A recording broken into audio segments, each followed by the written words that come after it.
shakele love. This is love when I wanna get another one. I go take and do waiting I love.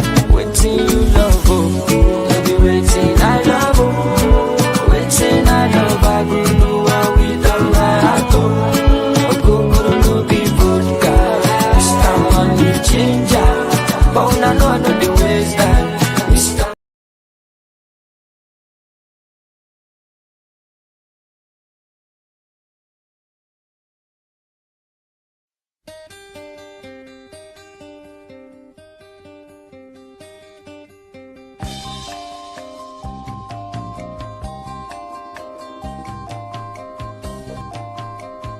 You've been gone, it's an empty home. Come on back where you really belong. You are always welcome home, welcome home.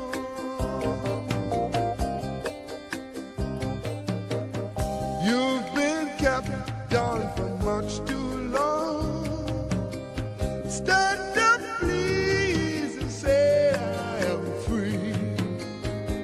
Don't forget you are welcome home, welcome home.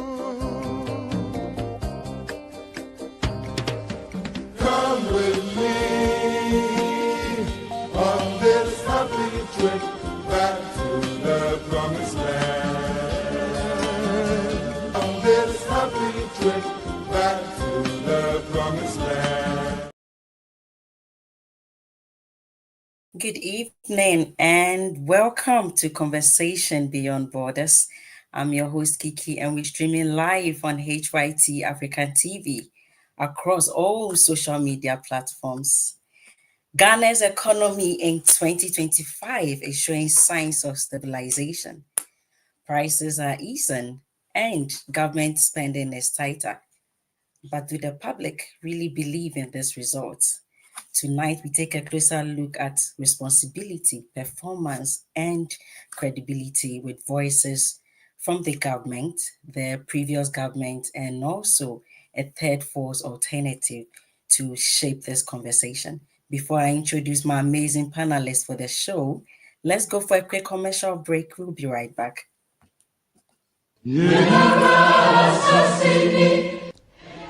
Hello, fellow Ghanaians.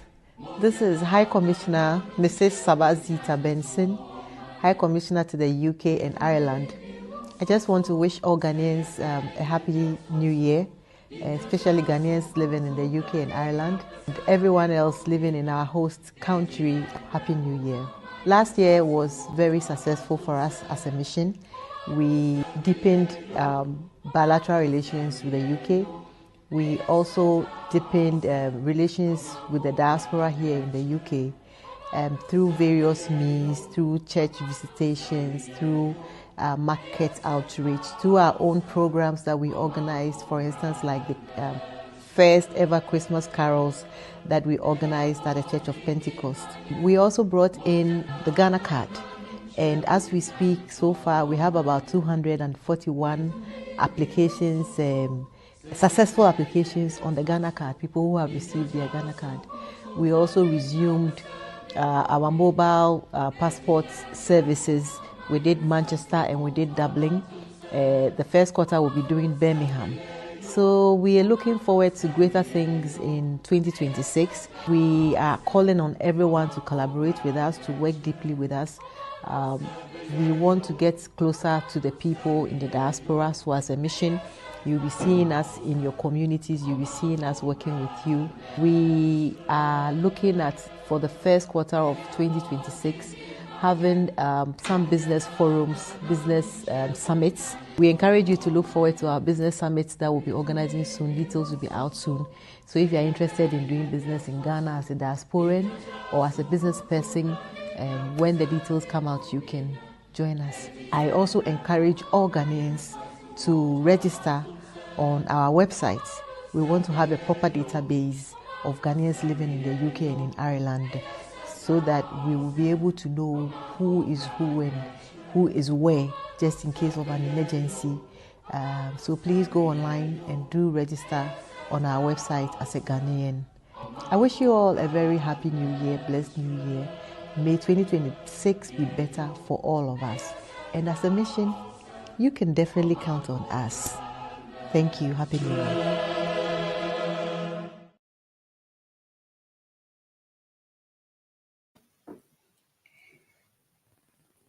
Welcome back to Conversation Beyond Borders.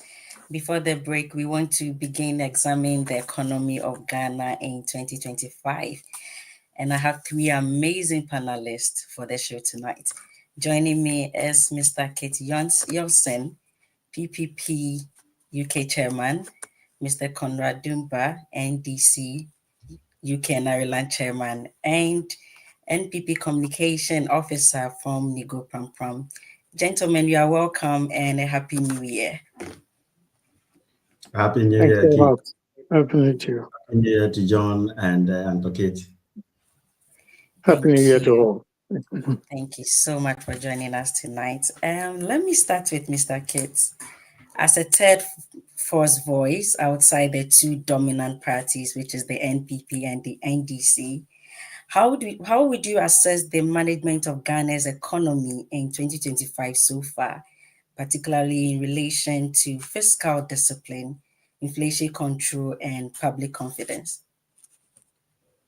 Well, thank you. I'll say hello to fellow members of the panel, yourself as the presenter, and our listeners. Of course, I mean, with any new government brings new changes. Ghana is starting to recognize the NPP's and NDC's past 12 months in office. Obviously, we're expecting different things and better situations, if at all possible. And so we are eager and anxious looking for these signs. It will be very difficult, in a nutshell, to make a judgment straight away based on from the point of view of the performance of the government economically to this date. But one thing that stands out clear is some changes that we are observing. Particularly, I've got to use my own experience. I mean, I've been in Ghana before the elections. I was there. I was there in Ghana when the elections took place. And I saw the things that were taking place. I was obviously expecting improvement. And I think I started seeing some improvement in there. And for instance, the Kumasi-Accra Road, it was under construction. Work was taking place while I was in Ghana before the elections. And after the elections, I've seen that there's a great amount of progress in there. And from central region into Accra to the same thing, So obviously, I mean, the government is working harder to complete these two major routes in our country. And I would say that is a very good sign. I'm not sure of all other sectors, areas in the country, but I think these are good signs because these roads given to contractors must be built according to plan. But it looks as if the contractors are now doing much better than before because that Kumasi road I was I use as an example.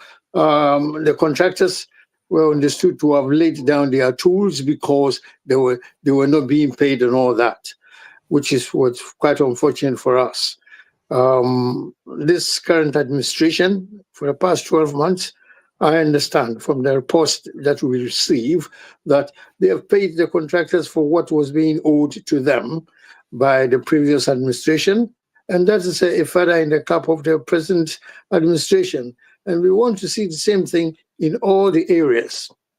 That's one aspect that I can see. And employment, the youth that are not employed, the rate of unemployment in the country is very concerning because we do not expect students to go through up to university and come and stay home.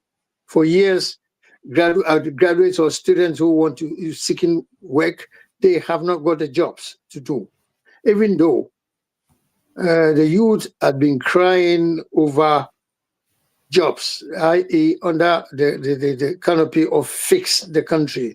We, if I say we, our administration did not listen to them. Particularly, I made an effort to, I wrote, and the government must have this on record, asking the government to listen to the youth, to fix the country group. I received no response. This was published. It's not a private letter.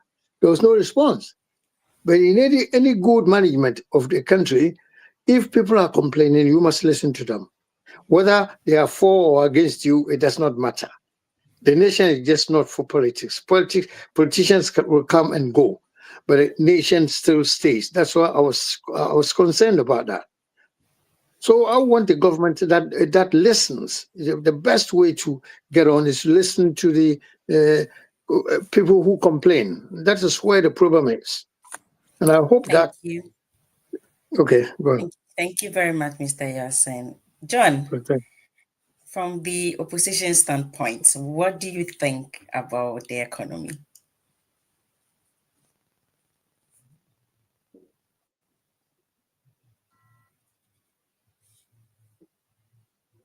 Can you hear me? Yes. Yes, we can hear you. Right. A very good evening to my colleague panelists from the PPP and then the NBC UK, and then a happy new year to all of you. Happy New Year. Good evening. And then a very good evening to listeners and viewers across the world. Yes. As I always say, it is not the expectation of any Ghanaian that the economy should fail or the president should fail, because we are all Ghanaians, and as people with the country at hand, it is always our prayer that we should be able to see our country progress. Mostly when governments are voted into power and people want to see some changes, that is where they vote that particular government out and bring in a new one. So it is on the basis of that that the MPP was voted out to bring in the NDC, so that Ghanaians will see they were expecting a certain change. The NDC campaigned on the agenda of resetting the economy. So the people were very hopeful that they are going to see a certain sort of reset in the economy. If you see how the COVID-19, the Russia-Ukraine war affected the economy, taking inflation to somewhere 53%, right? And then the MPP managing to bring it down to somewhere 20-30% before we left power in 2024. And currently, inflation is at a single digit, as we have been told from the books, right? These are the kind of changes that the ordinary Ghanaian wants to see. But the question will be as to whether these figures are reflecting in the pockets of the ordinary Ghanaian. If you go to our markets, how much are we still buying the goods that we used to buy? And the famous campaign message by His Excellency the President John Dramani Mahama, where he was asking the people, and the Sami JP in particular, where they were asking the people of the price of Kikie today. So ideally, the average Ghanaian will expect that when the NDC comes to power, price of Kikie and price of fish, and these are basic things that matter to the ordinary Ghanaian on the street, will reduce. But unfortunately, we have realized that these are all politics, and so ideally the figures are changing, the figures are reducing, and all that. But a lot has not really changed. If you ask me, a lot has not really changed. I will be very honest and say that few have changed, but a lot are still not really changed from where we stand. But if you look at some of the moves by the current government, which has brought a lot of hardship to Ghanaians, I think that is quite unfortunate. In the first 7 days, or even before they even assume power, the chief of staff, we were all in Ghana here, where he instructed all public institutions to withdraw the services of people that were employed by the previous government. I mean, the communique that came instructed them to withdraw the services of those who were employed after the election, December 7th. But records show that people that were employed as far back as 2023 were laid off. These are Ghanaians that basically you expect that at least if they've been able to acquire or get some employment, they should be able to give them the chance to work. So they've laid off.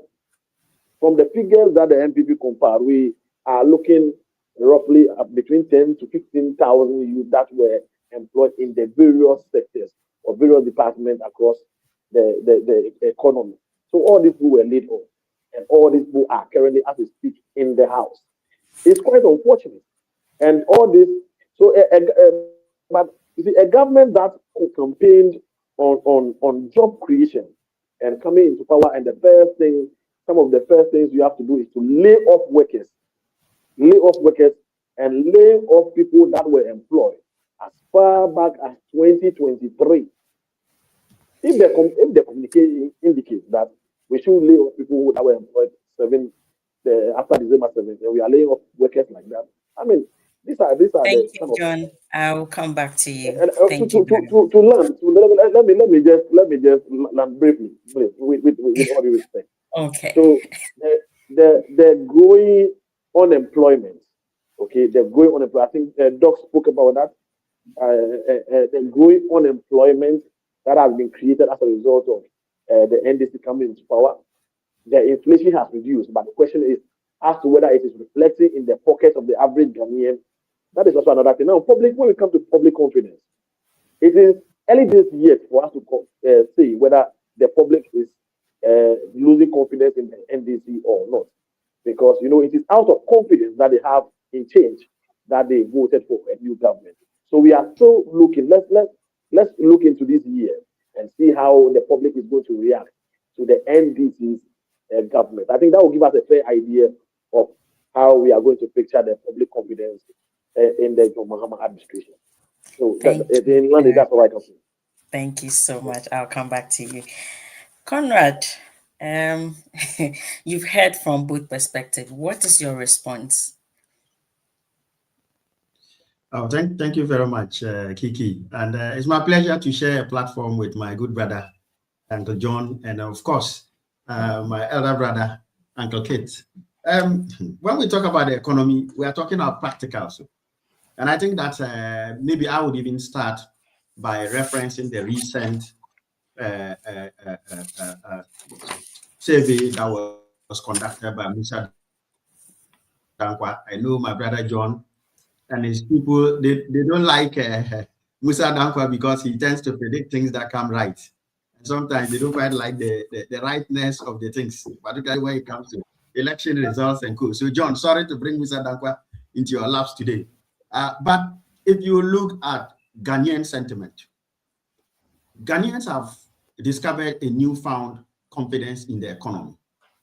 The latest surveys, as you would find from Musa Dankwa's Global Info Analytics, shows overwhelmingly that close to 2/3 of Ghanaians are very comfortable with their current economic situation vis-a-vis a year ago. And there are so many metrics you can cite to evidence that. But I just wanted to start by underlining, and this is the people speaking. This is not Musa Dankwa speaking. This is not me speaking. Unfortunately, I'm not in Ghana, so I wasn't part of the survey. So what it tells us is that in the last year, when you look at the people who vote, the people who go to the market in Malata, the people who go to the market in Tumu, in Boku, in Asankragwa, they are the ones saying that our economic situation has improved. And the improvement is not just in numbers. Then you go to the IMF. The IMF, if you follow recent developments, are the best friends of my Uncle John and his MPP.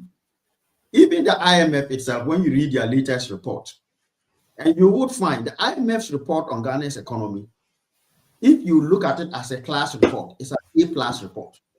And that is why you would see that some people try to bury that news by deliberately focusing on a risk analysis of IMF on gold board or gold for reserves and went to town on it, lacing it with several untruths. My brother could do upon Nkrumah, and you would see it was an attempt to steal the limelight.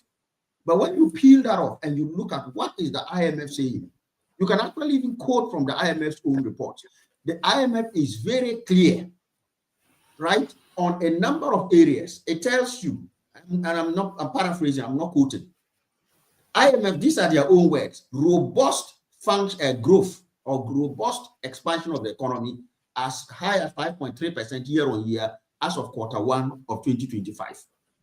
When it comes to inflation, the IMF tells you, and these are their words, inflation falling steadily, reaching single digits by late 2025. The numbers are there, from 23% when MPP was exiting office to 6%. Look at that drop. A 17% drop. That is huge. You go to fiscal positions. Our fiscal position has stabilized so much that when the ex-while MPP government was leaving, just even look at our debt as a debt to GDP ratio. That is a function of how much debt you owe versus how many assets or GDP you owe. So if your total GDP is 100 cedis and you owe what? 100 cedis as well, that's effectively 100%. But if your debt is 70 cedis, you strike it as a percentage of GDP, 100 cedi, that's 70%. When they were leaving, it was 61%. It has collapsed dramatically down to 45%.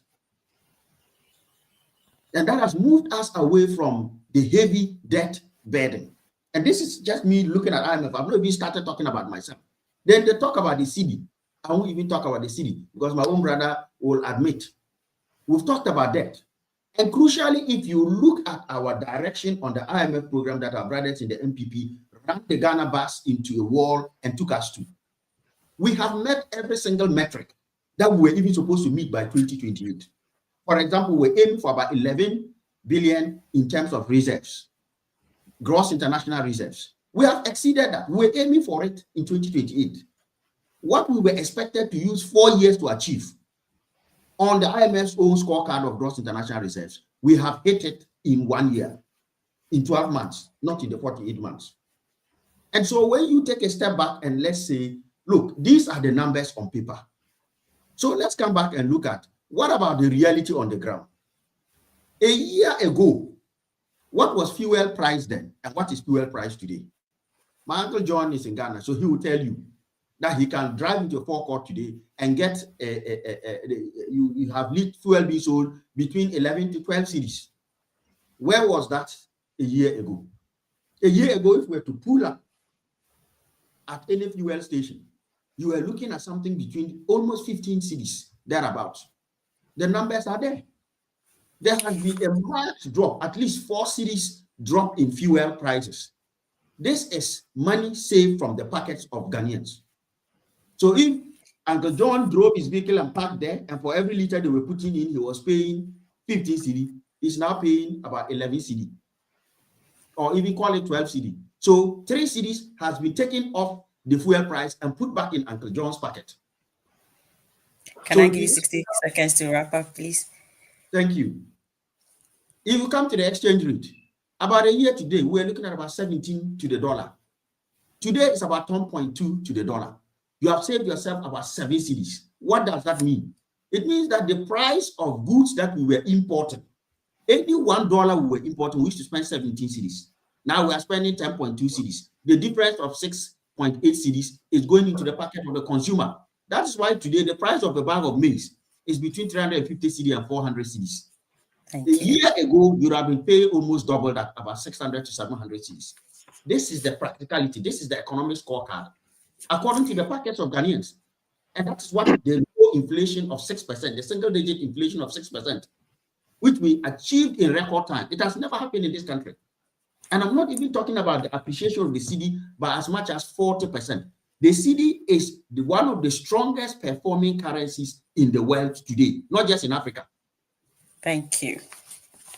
Thank you, Mr. Conrad. John, let me come back to you. How would you compare the last 3 years of the previous government, which is the NPP, to the first year of this current government?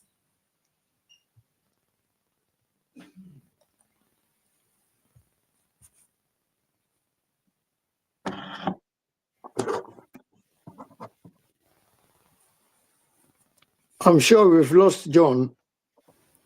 Hello, John. Can you hear me? It seems we've dropped him.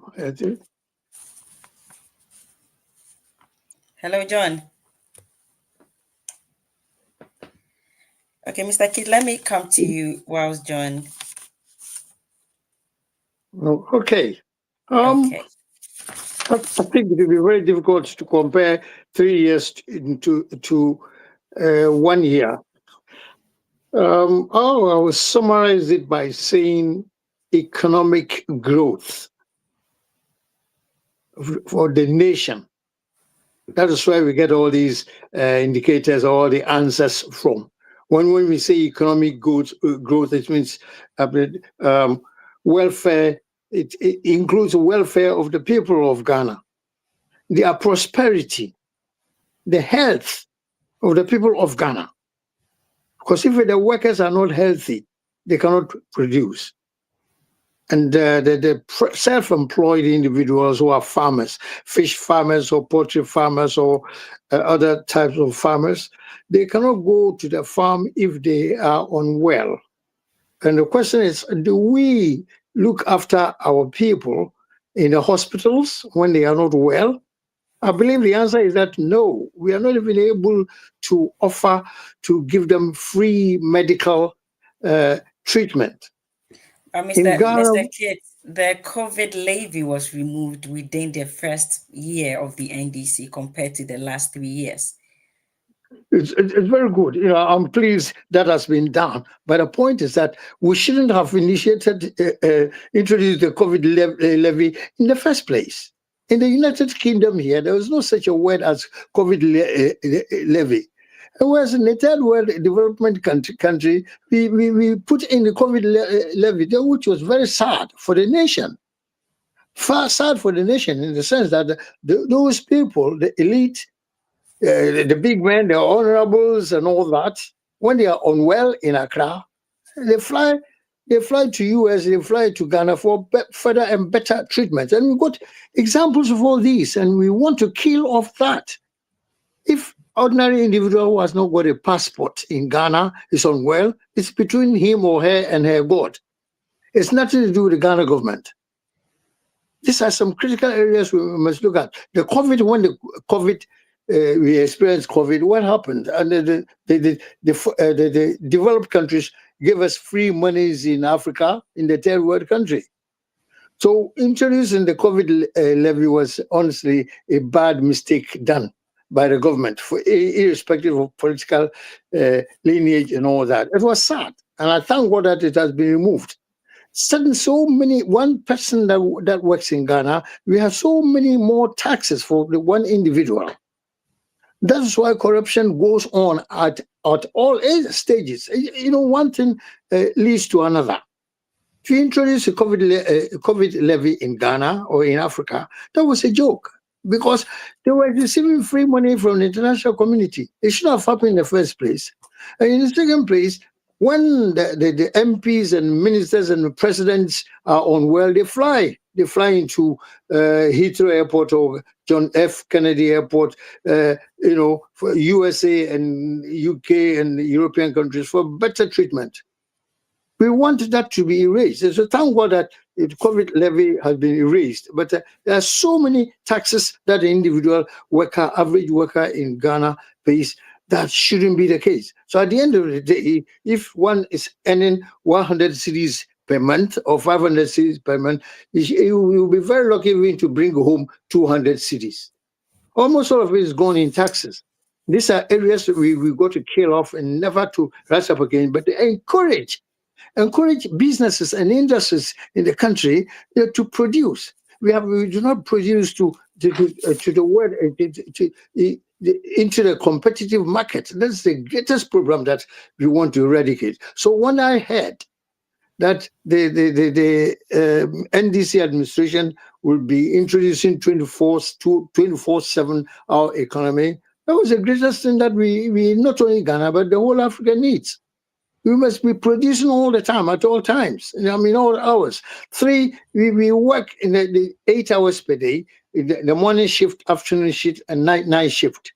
Things will be much better for us. We've got to support the manufacturers, the Thank you private so much. individuals who produce to export to outside the country. That's when we are going to improve on our purchasing power.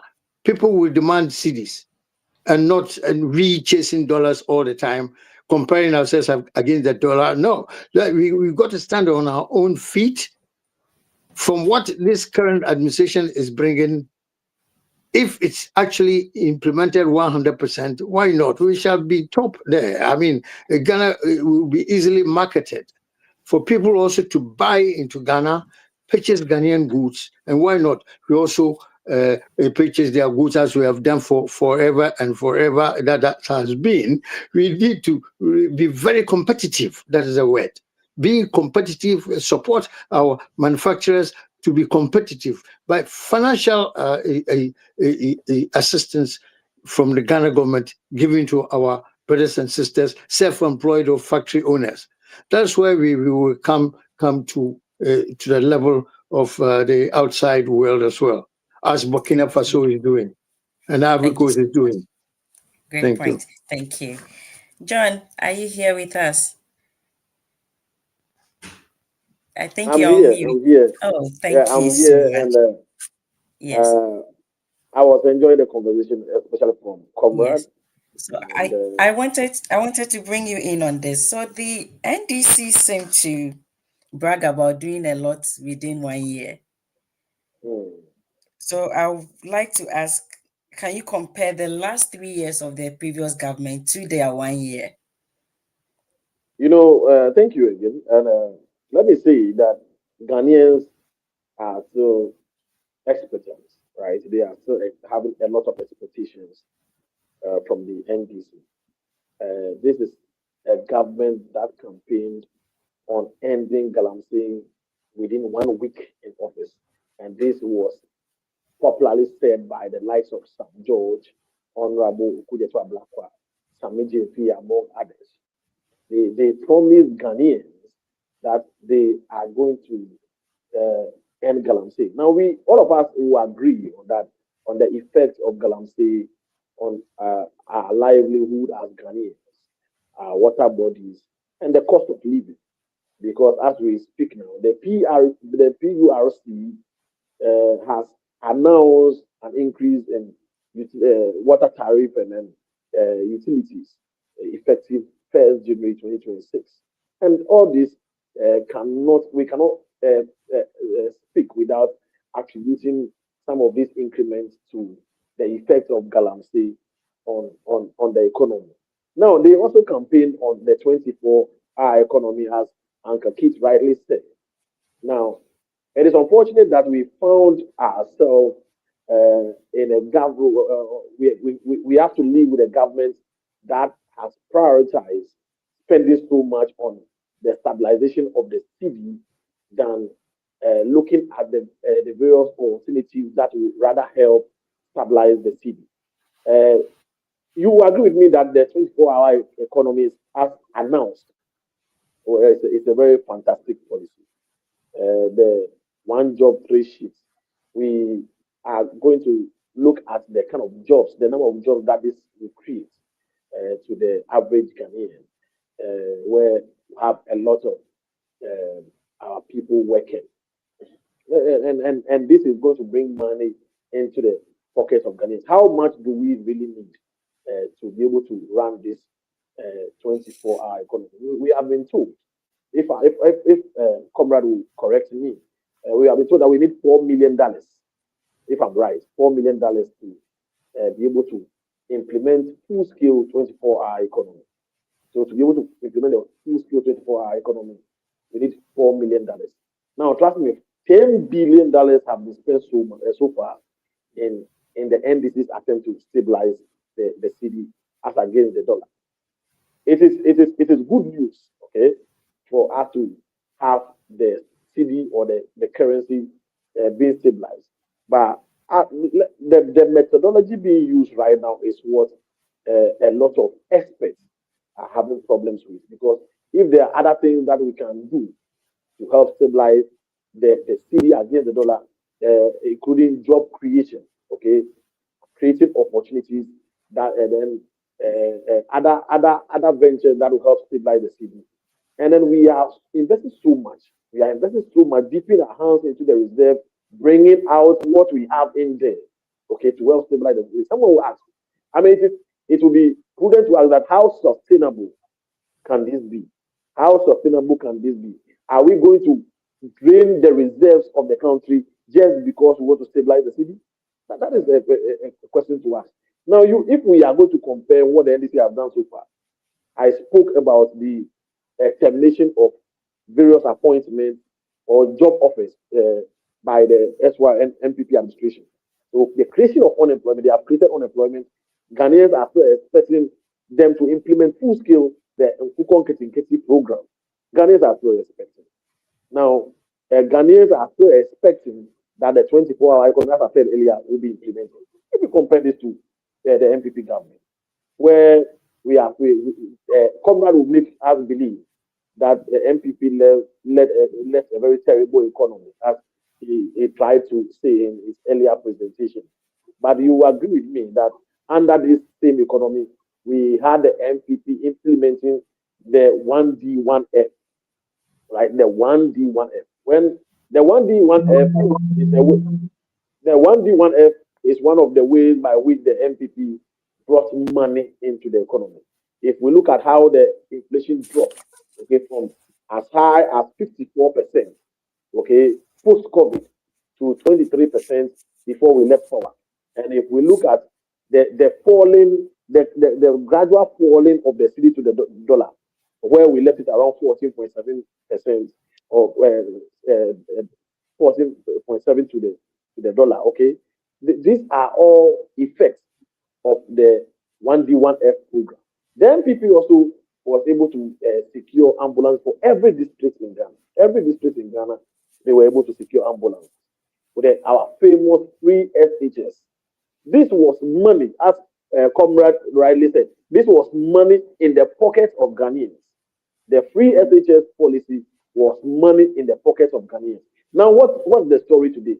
We are having situations where parents are being made to pay as much as 15,000 Ghana to be able to access education, or for their work to be able to access placement into some institutions.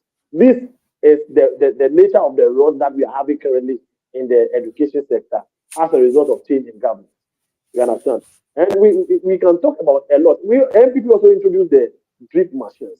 The drip machine that was introduced, where now the NDC has been able to find a job in that sector, where they have been able to appoint a national drip coordinator, a regional, various regional drip coordinators, a district drip coordinator. They've created jobs for their people. So these were all things that were left by the MPP for the NDC to come and enjoy. Now, he also spoke about reduction in fuel prices. And now, so anybody at all, what did the NDC do? What did the NDC actually do to see to the reduction of fuel prices? You and I know, Comrade over here knows very well that when we talk of oil prices or fuel prices, it has to do with what? The global trends. It has to do with global trends. If Can I give you 60 seconds to wrap up for me? Right, thank you. So if you are fortunate to fall in the period of the boom, okay, then you'll be privileged to enjoy some drop in fuel prices. And you know how the OPEC operates when it comes to the adjustment in fuel prices. So if you ask Comrade right now, he will not be able to pinpoint exactly what the NDC did to help drop fuel prices. All these are global phenomena where you can be fortunate sometimes, or sometimes it can be a misfortune to you to fall in at the bad side of the global trend. So I think that comparatively, And it will not be so well, it will not be so good on my side to do this comparison because we'll be comparing MPP's last 4 years, okay, to NDC's 1 year. But if you look at the campaign of the state that we saw, it will be good for anybody at all to do the comparison we are doing. So I think that as I said earlier, it's early this year, but Ghanaians will be the ultimate. If you go onto the streets and you ask anybody at all, how are you doing? The person will just say, I'm managing as a result of the kind of system that we are inheriting, where everybody in one way or the other has become a manager due to lack of job creation. Teachers are on the street demonstrating, and nurses are demonstrating for non-paid salaries and all that. So I'm just hoping that we'll not go to the situation where we have unemployed nurses and unemployed teachers association in the country as a result of change in government. That's why I can say for you. Thank you so much. Conrad, can you name one or two fiscal policy that the government has to implement to salvage the economy? So thank you. A lot. I guess let me probably start, and I think my brother did me a great good by asking me if I can name one or two main things that led to, say, the price of fuel coming down. If you go and look at general prices, Brent crude prices, I'll give you the numbers from 2018 to date. 2018, a barrel of oil was $71. $71 in 2018. What was the price of fuel in Ghana in 2018? Incidentally, today, the barrel of oil is approximately the same $71. In fact, by 2019, it came down to $64. In 2020, a barrel of oil came down to $42. That's under the same MPP administration. 2021, $71. So in the period between 2018 to 2021, we got to a point where a barrel of crude was $42 a barrel under the MPP. We didn't see prices down where we are at it today. Of course, it went up in 2022 to $101, came back down to $82 in 2023, $80 in 2024, and is now down at around $71. So the difference since they left is just $9. There was a time when the barrel of crude oil was $42 in this world. Today is $71. And yet, fuel prices today are the cheapest we have ever seen in a long time. Now, what did we do to bring this down? And I'll answer my brother John's question. I have just told you that the price of a barrel of oil is what? $71. So it is priced in what? In dollars. What it means is this. Let's make things simple for ourselves. Let's assume that a barrel of oil in Ghana or a liter of oil is imported from the global market at $1. At the time that my brother's government party was in power, with the dollar around 17, 18, what it meant is for every single dollar of oil that was coming into Ghana, we were paying 17 cedis for it.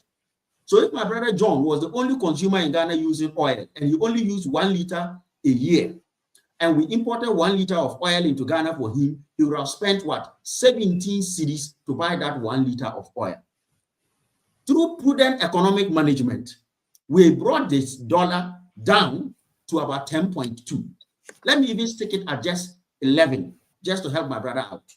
What it means is that if my brother John is still the only consumer in Ghana using 1 liter of oil the whole year, and we import the same $1 per liter down to Ghana, he is now going to be spending 11 cedis instead of 17 cedis. We have just put 6 cedis back in my brother John's pocket. That is, so we manage the price of oil down through the exchange rate. The cedi appreciating by 40% in 12 months means that the power we use to buy the oil has strengthened by 40%, in effect meaning the cost to you, the consumer, has come down by that amount.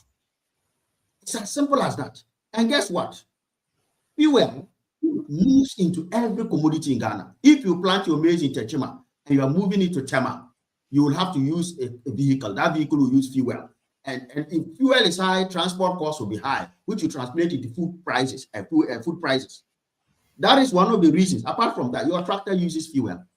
So if you are going to a farmer and you're going to use it, and you are buying oil at 17 a liter to plant a bro, now you are buying it at 11 a liter because of the sterling economic management of Honorable Atuforsen, the governor of the Bank of Ghana, and of course our gold board, the trio. So that is how we have managed that, Uncle John.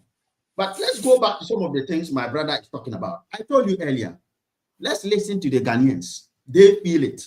As President Kupo will say, you look in your situation and you put 56% of Ghanaians, 56% of Ghanaians have stated that the cost of living, their economic circumstances has improved in the last 12 months. Who are we to say? So for every 10 Ghanaians, 6 of them, if around 5.6 to 6, have said that they are happy with it. And the evidence is very clear. What are the policies we've used to manage this economy? One of the things is, I've just explained that I hope it was quite well, explaining the exchange rate fee through. We brought in the gold for reserves program. And my brother was talking about they left us a lot of reserves and we used that to stabilize the currency. Let's put it on record. We have not pumped cedis or used our reserves in the manner my brother is talking about. We haven't pumped dollars to keep the cedi strong. And I explain why. From a simple mathematical perspective, when they were leaving, they left us $8.98 billion as reserves as of January 20, or call it as of December 2021. That is where our gross international reserves was sitting. Now, if we have been using that reserves to prop the cedi up, as my brother has said, and you actually use the word exhaust the reserves, would you not expect that when you are exhausting reserves, the reserves will collapse, they will reduce? Interestingly, according to my brother's analysis, we have used up all those reserves to stabilize the cedi, which has brought the cost of fuel down, which has brought the cost of food commodities down. However, those same reserves have gone up by 3.1 billion. So as we speak now, our reserves are at about 12 billion, unprecedented in the last 20 years. So how is it that I'm fetching water out of that bucket of water you gave me, and yet the water is overflowing if there's no new water going into it? If you close the tap and the bucket is full, and you keep fetching it and using it to water that garden called cedi, that bucket of water will finish. But if that bucket of water continues going up and up till it's overflowing whilst we are feeding the plant called cedi, what it is telling you and I is that it's prudent economic management. That is how we have brought the reserves. What has been happening is what you call intermediation. What we have not done, the last time they tried to use the reserves in the wrong way to support the cedi, we ended up with an 80 billion cedi loss under Governor Addison. When he was basically printing money, they bought him a big printing press and he was turning and churning and it was printing. That is the wrong way to do it. What the governor, Dr. Johnson Isiama, and the finance minister, Dr. Atuforsen, have been doing under the competent leadership of His Excellency President John Mahama is basic intermediation, ensuring that we de-dollarize our economy to the extent that we are using cedis. So if you are importing oil, you surrender the money you need to import in cedis. If you are exporting oil or exporting gold, right? What you cost, you buy in cedis is what the transaction would be. The dollars that you will get for the imports that come into the economy, the Bank of Ghana will make sure that when you export, the money comes back in dollars and not stay out there. In the last administration, we had many instances where people were raising invoices for transactions they have done on business with outsiders and sending money out, and money was not coming, dollars were not coming in back for it. And that's one of the reasons we had that shortage. And even the few dollars we had was leaking out of the system. They have contained and sealed the economic borders such that you cannot exfiltrate dollars out of the system. And when we export gold, we export cocoa, the reserve, the gold that comes back, the dollars that comes back, we don't pump it into the economy for people to be paying rent in dollars. You make sure that the cedi is being used. And so we have had enough dollars. And that meaning that we haven't had enough dollars in the system. And bear in mind, how did we increase our share of dollars? We have had an unprecedented amount of gold exports. Gold and cocoa alone brought us in the first 3 months over $5 billion worth. And when you have enough dollars and the cedi is there, it's a simple game of demand and supply. When there's more dollars in the system relative to demand, the price of dollars will come down relative to the cedi. ABC. If the reverse is the case, when you have a lot of CD chasing one small dollar, the price will go up. And so these are some of the prudent economic things. Listen, apart from this, on the fiscal side, I've just talked about the monetary side, foreign currency. Look at interest rates on the monetary side. The interest rate, the Ghana reference rate, collapsed from 28% under the previous administration to 15% now, meaning your cost of borrowing is lower, right? On the fiscal front, the amount of deficits have been contained. In fact, my brother MPP, John and the MPP have complained that Atuposo was not spending because we were prudent. We are cutting a quote according to our clock, not just the amount of money coming in, but also making sure that you are solvent and not go bankrupt again. And we even put money in the pockets of Ghanaians by canceling the e-levy, the famous e-levy, COVID levy, we canceled it, National Health Insurance levy, and Get Fund levy. These were previously, if you look at the way our VAT infrastructure was set up, these were previously not deductible. So it was a direct cost to consumer. Now they are VAT deductible, meaning when you collect it versus what you pay, you net off. We have put, by a combination of just canceling COVID levy, 1st of January, a few days ago, canceling COVID levy and making sure we re-streamline the National Health Insurance and the Get Fund levies within VAT, we put $5.3 billion back into the pockets of Ghanaians. And so when Ghanaians are smiling now because the price of maize for our Kikie, our Akple, our Teaser has come down, in fact, there's a maize glut now in the system. Thank you, more Chairman. maize. And so my brother John knows it. If my brother jokes today, he can give us the same money he bought his bride of maize last year, and we'll give him 2 bags. No Thank shaking. you. Thank you, viewers. We will go for a quick commercial break, and when we come back, we'll talk about the gold board saga. Stay tuned. Merry Christmas to the great and good of the NDC UK and Ireland chapter, and a Happy New Year to come in the next few hours.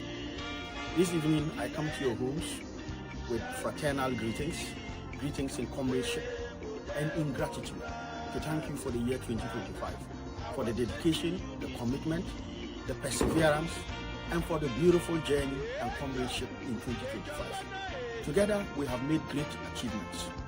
We have done a lot to take our chapter to the next level. We have continued to integrate more branches and continue to strengthen our operational processes, digitizing our applications fully to ensure that we are smooth as an organization in our operations.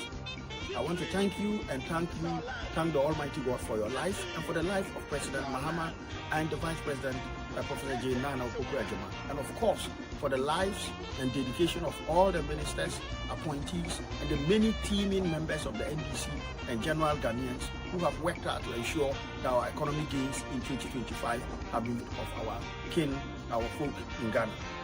May 2026 bring us better tidings. May our dreams continue to be realized as family, as individuals, as a chapter, as a party, as a country.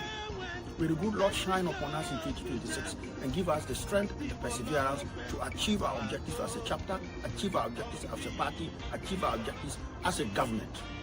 I trust the Lord will bless us all with good health and give us the realizing of the dreams that we seek in 2026. May the good Lord bless us all and give us the strength to continue to ensure that His will is done in our lives. Stay blessed, comrades, and enjoy 2026.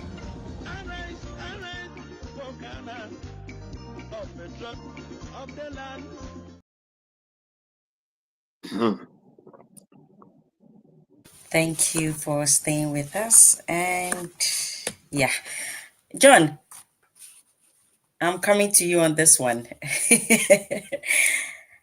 With the gold board compared to the gold for oil, which is more viable and transparent?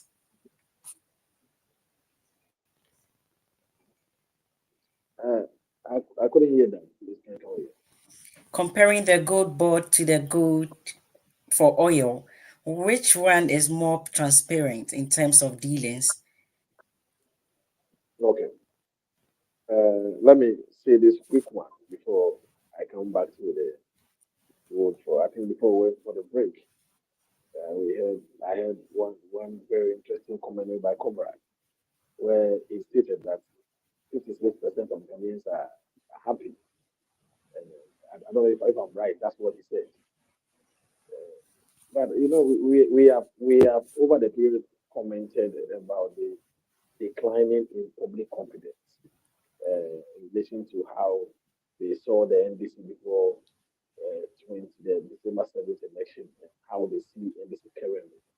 So if 57.06% of Ghanaians voted for you, of the electorate voted for you, and today 56% of them, 57.06% of them voted for you, and today 56% of them are happy, as per your own Musa Danqua's survey and report, and we should be happy, and we think that is a good news. I mean, the answer still lies in the hands of Ghanaians, and I think that they will be the best answers to some of those things. Now, if we look at the issue of good for oil and then the good board issue, I'll say more in a few minutes. But you see, someone asked, what is the responsibility of the good board as a creator in 2025? They have been mandated with the sole responsibility of purchasing, supervising the acquisition and then purchasing, weighing, and exporting of gold, right? And if we look at what has been happening so far, I mean, they started, and a lot of people were happy with how the CEO, Sami Jefi, was handling events. Obviously, when we bring it to the human face, there's a lot that has been said already.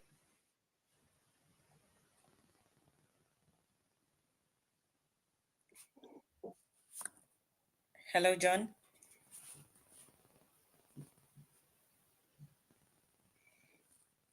Okay, I think we just lost John. We'll try to get him back. Conrad, can you give us an explanation, an educative explanation on this whole good board issue? Thank you very much, Kikie.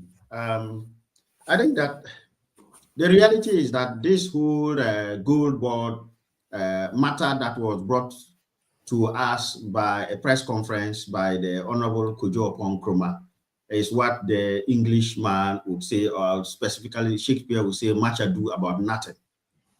There was no news. Absolutely no news at all, for many reasons. Now, what is Gold Board all about? I think my brother John is back. So, John, go ahead. Sorry. Hello, John. Are you with us now? Yeah.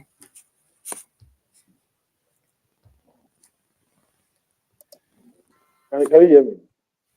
Yes, I can. Loud and clear. Yes. So this issue of good board has been one of the issues that has been trending for the past weeks, where the CEO, who has been lauded or has been applauded for a good job done, has been in the news making very serious comments. Now, if we look at the gold board and their responsibility, they have been mandated with the sole responsibility of seeing to the acquisition of gold and exporting steel and refining the gold into various jewelries and all that. I think that they have been living up to their mandate until recently, where we are seeing the various issues rising, and that started from the IMF report indicating that there is a loss of somewhere $214 million. Now, this losses, the record of these losses is from, as at the time the gold board was instituted, to somewhere September 2024. And I mean, if we look at up to December, up to now, we are looking at something around $300 million to be the losses that the gold board has incurred. And it is funny because what is the function of the gold board is they have been giving money to see to the acquisition of gold. Okay.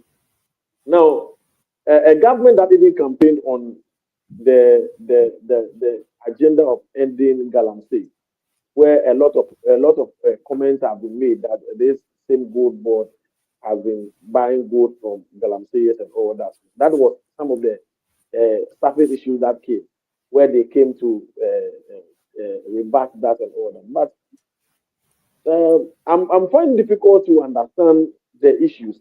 If you have given money to somebody to go and buy gold, and the person goes to buy the gold, and the person still makes losses, it is a very serious issue. It's a very serious issue. So to lose about $214 million, I think that is a very serious thing that every Ghanaian, and as the minority has indicated, every Ghanaian must be worried about. And a bipartisan committee of inquiry must be brought into this matter to investigate some of the issues leading to the losses. Okay, and if we look at the gold for oil that you earlier indicated, what was the reason for the introduction of the gold for oil? It is in a way to stabilize the city. Okay, even though it was short-lived, it was in a way to But stabilize. they didn't stabilize the cities in the past government.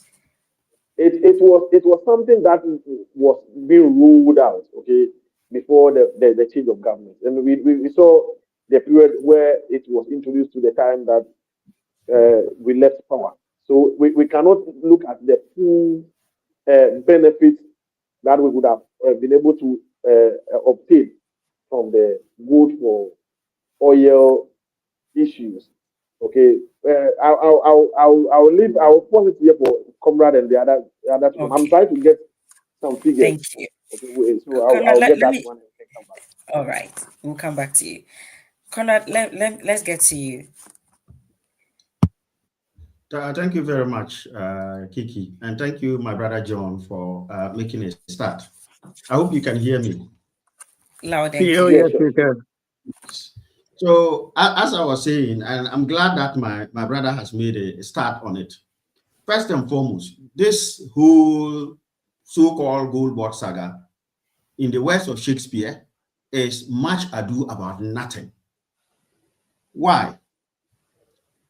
First and foremost, if we are looking, we've just talked about the role of our reserves in ensuring, and that's our gross international reserves in dollars, making sure we have enough dollars in the system to satisfy domestic demand for dollars to import chicken and towels, and I'm talking about the towel in your wachi, your willy, and cool, offals and car parts into the country.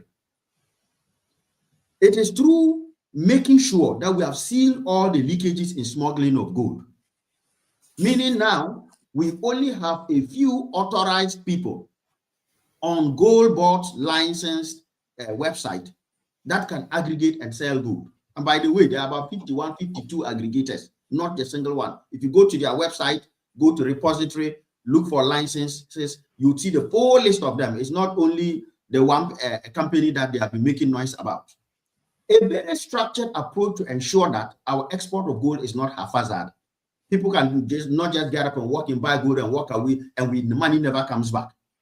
It is by streamlining this and making sure if you want to export gold for now, at the moment, you will have to pay your dollars if you're a refinery in UK or France or Dubai or Mumbai or Singapore or Egypt, and you want gold from Ghana. You sign the agreement with the person who is supposed to send you the gold. The aggregators, they collect all the gold from the small scale buyers, aggregate it or put it together into one big ball to be able to export under the supervision of Gold Board. Apologies. That's okay. If you want to export gold, you pay your dollars into Bank of Ghana's account in dollars. And then they'll give the permission for the person exporting the gold to export to you. By doing this, we're ensuring that all our gold proceeds are coming in. And by regulating who can send gold out and stopping smuggling, we are also ensuring that, just like cocoa, government has a hand in making sure all our gold that goes out, we are aware of it, and the dollars come back into the system. This is fully credited to our gold board program. This is what has led to us increasing our reserves to $12 billion, even though increasing it from 8.9 that my brother and co left MPP left, to 12 billion, whilst using the same through intermediation. In other words, when a bank needs $1 billion to import machinery from China to pay for Kikie Enterprise to import material from China, then you get that $1 billion from government. Not just push the dollars to the banks and the banks will be giving to you and then we all be spending dollars in the system. No.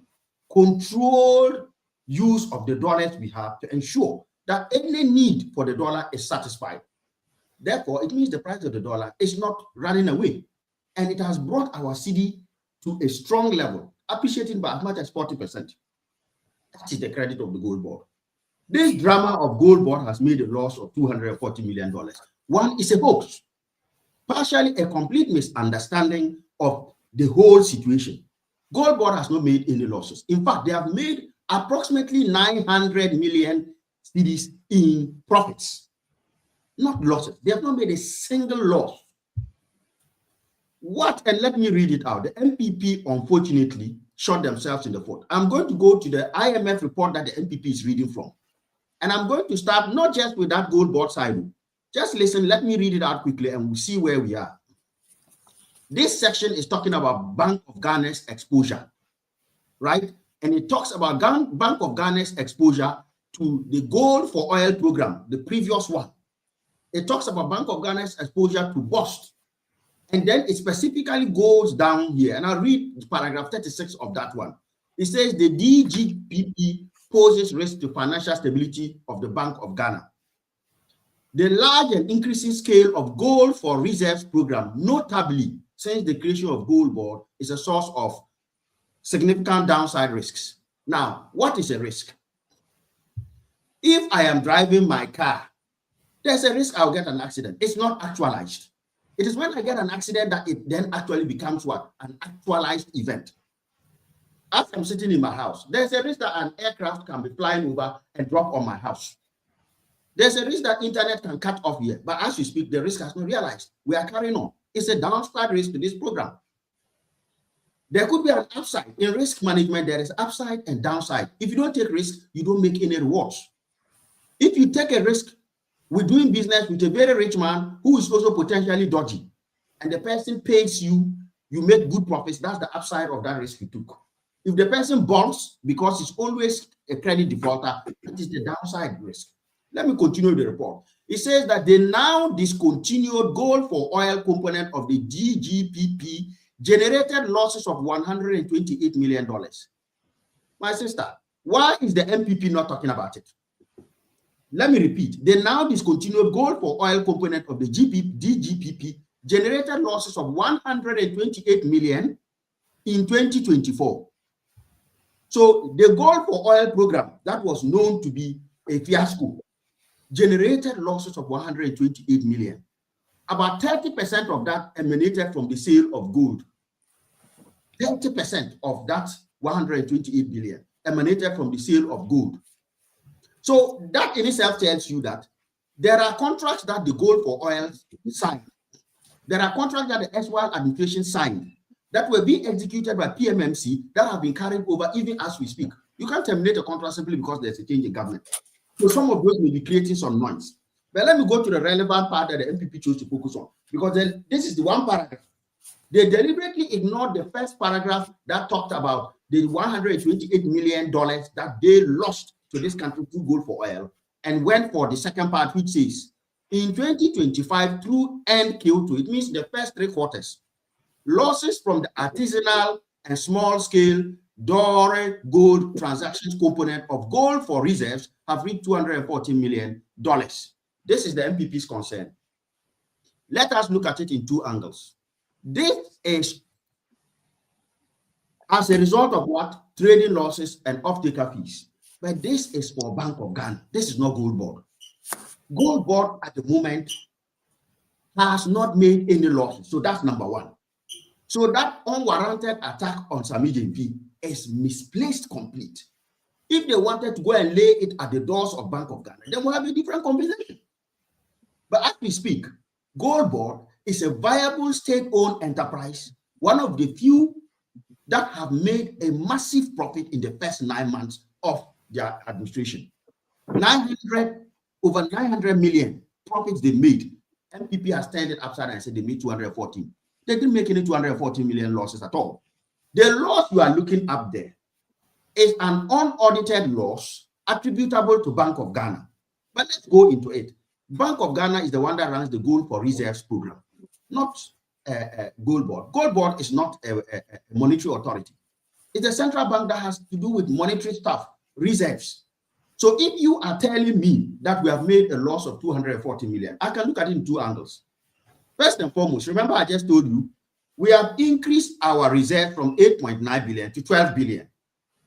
An increase of 3.1 billion. There is no free lunch. To make Kikie, you must lose some maize. You must go and mill that maize. And when you mill that maize to then ferment it and make your Kikie, some will remain in the grinding machine. That is your cost. So I'll give you a few seconds to wrap up for me.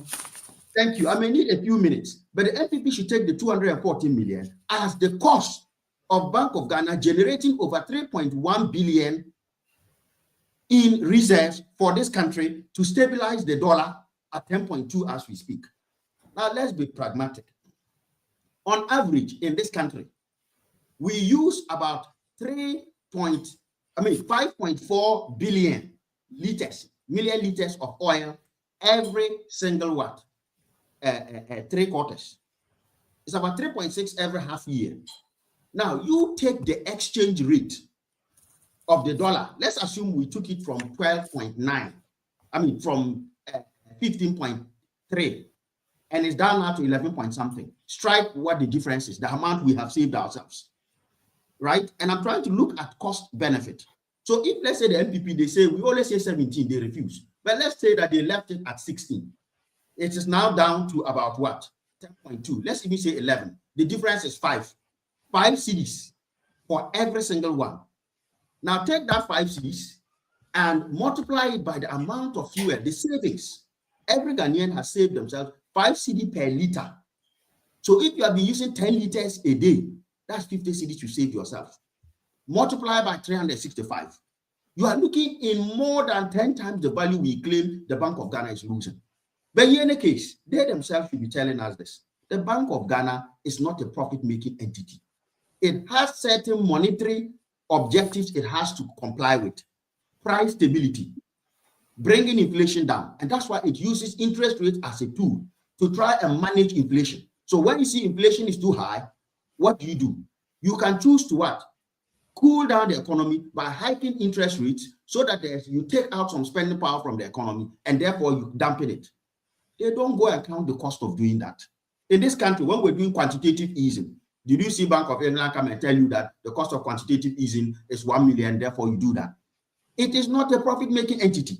So when we call it Gold Board, in the first place, it's misplaced. Gold Board has not made a loss, full stop. In fact, Gold Board has made almost 4 times the profit of what they are saying, about 900 million profit and not 240. And so the conversation has to then move to the central bank. What are the central bank's objectives? Now, let me take a very simple, commonsensical approach to this.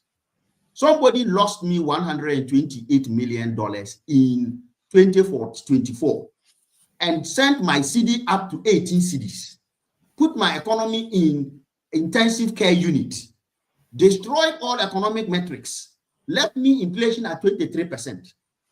Another person came. Let's even assume you are at 128 is there. They've incurred $240 million. Let's assume it is a loss for a second. And in return for incurring 214, they have increased your gross reserves by over 3.1 billion.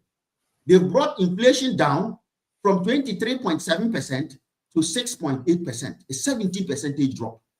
They have brought interest rates down from 28% to 15%. They've brought the price of a bag of maize down from over 700 cedis to about 350 cedis. They have brought the economy to a very stable level. We should stop counting things that don't exist and focus on the reality. And if the MPP wants to discuss what the 240 million at Bank of Ghana is, let's have that discussion. But until then, there is nothing to talk about at Gold Board. There are no losses. We carry on as it is. Thank you. Mr. Kit. Well, thank you very much. And thank Brother John and my MPP brother as well. one gets more, the more we read about gold board saga, the more confused we get as Ghanaians. I must be quite frank. Growing up, I grew up from a family where grandfather was a goldsmith. So I know what gold dust is, the raw gold, before it's melted into a gold bar. I grew up in a home where this was happening. In the town of Takwa, where the State Gold Mining Corporation, the miners go deep down, miles down on the ground to bring gold. So I've seen raw gold before.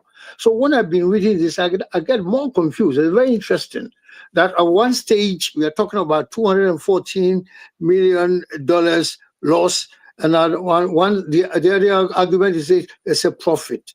What I will say is that in this world, we only have specialist gold miners from South Africa and nowhere else, not the United Kingdom, not United States of America, but South Africa, Johannesburg, Pretoria, that kind of places.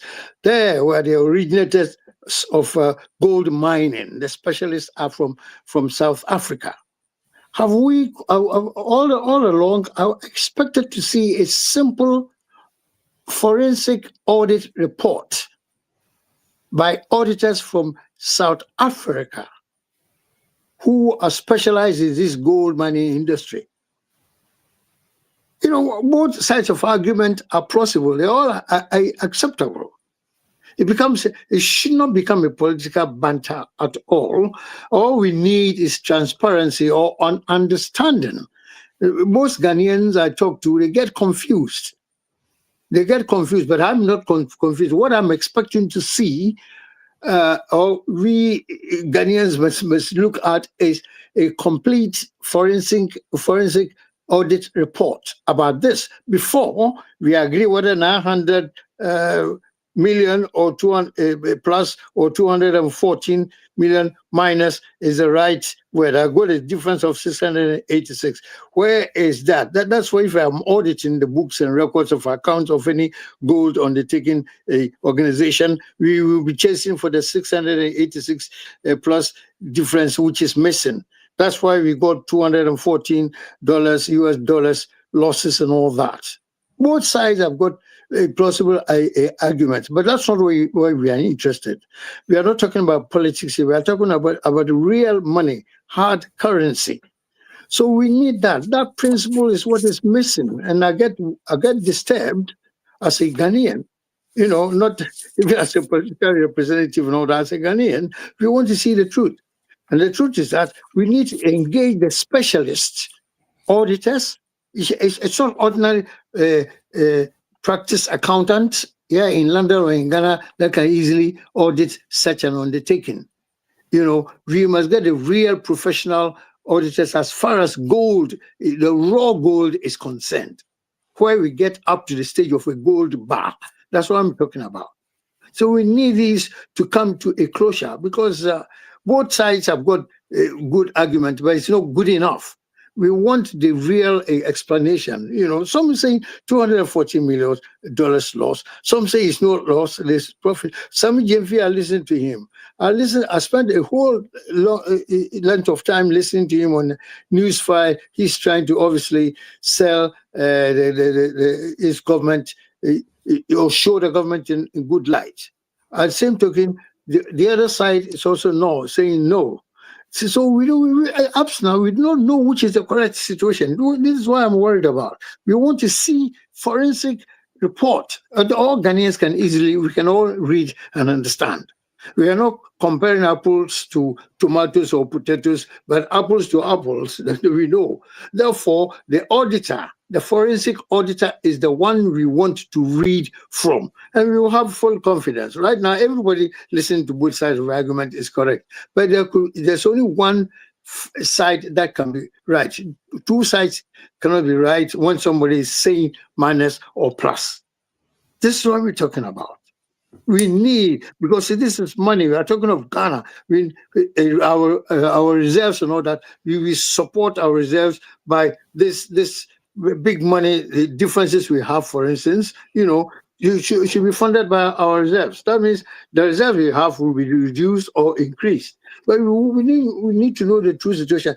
But I find that the gold purchasing a bit controversial in the sense that we literally are buying from the Galamsey people.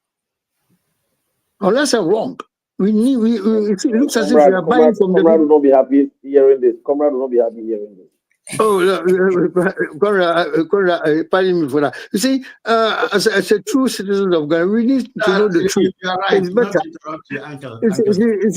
We need to know the real truth. It's a very sad situation and important as well. We need to know the real truth because both sides could be right or could be wrong. And we don't want anything wrong. I mean, in the interest of the nation. We're talking of real money that can do something else, that can help us as Ghanaians. When I go to Ghana, I know somebody who is a trained teacher. She's a trained teacher, and now she's a hawker on the streets of Accra because she qualified as a professional teacher almost 4 years ago. She hasn't got a job. She has no job. It's not only her, but I happen to know her whenever I go to Ghana. That's what I'm talking about. There are nurses, the same. There are nurses who have also been trained. They have no jobs to go to. God knows what, because maybe the hospitals are full. At the same time, we've got nurses who have been exported into the UK and the Canada and whatnot and what. It's all getting complicated. We need to support our government to be thinking about these things, to correct them, because the opportunities are there. We are not taking them. We are not taking them. You go to the top half of Ghana, it's sad. If I say top half of Ghana, I'm talking about northern part of Ghana. It used to be called Northern Territories. From northern part of Ghana, maybe ending at Techiman, Boahavu region, come down to Ashanti region, Central region, Eastern region, Western region, Greater Accra. I call that southern part of Ghana. But the northern part of Ghana, the poverty that is there, the help that they need, we are not giving them. But we are centered everything in Accra and doing all our arguments about Accra. We've forgotten those parts of Ghana totally. It's 50% of Ghana is northern Ghana. What's the development there?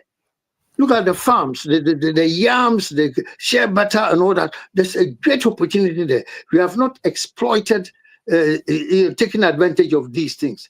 I'm not saying that there's a progress in southern Ghana at all. Far from that. No, go to Ashanti region. It's only the traders we see in Kantomanto market. Nothing really out there. There's no manufacturing processes actually seriously taking place in Ashanti region, as an example. Go to Cape Coast, almost there's nothing there. And just the schools, apart from schools, there's nothing seriously in Cape Coast. So if you come from Cape Coast, after school, you must go to Accra or Kumasi or somewhere else. The same thing, go to Hafasni, the same. Driving from Accra to Hafasni, the nearest point to Ivory Coast, is the same story.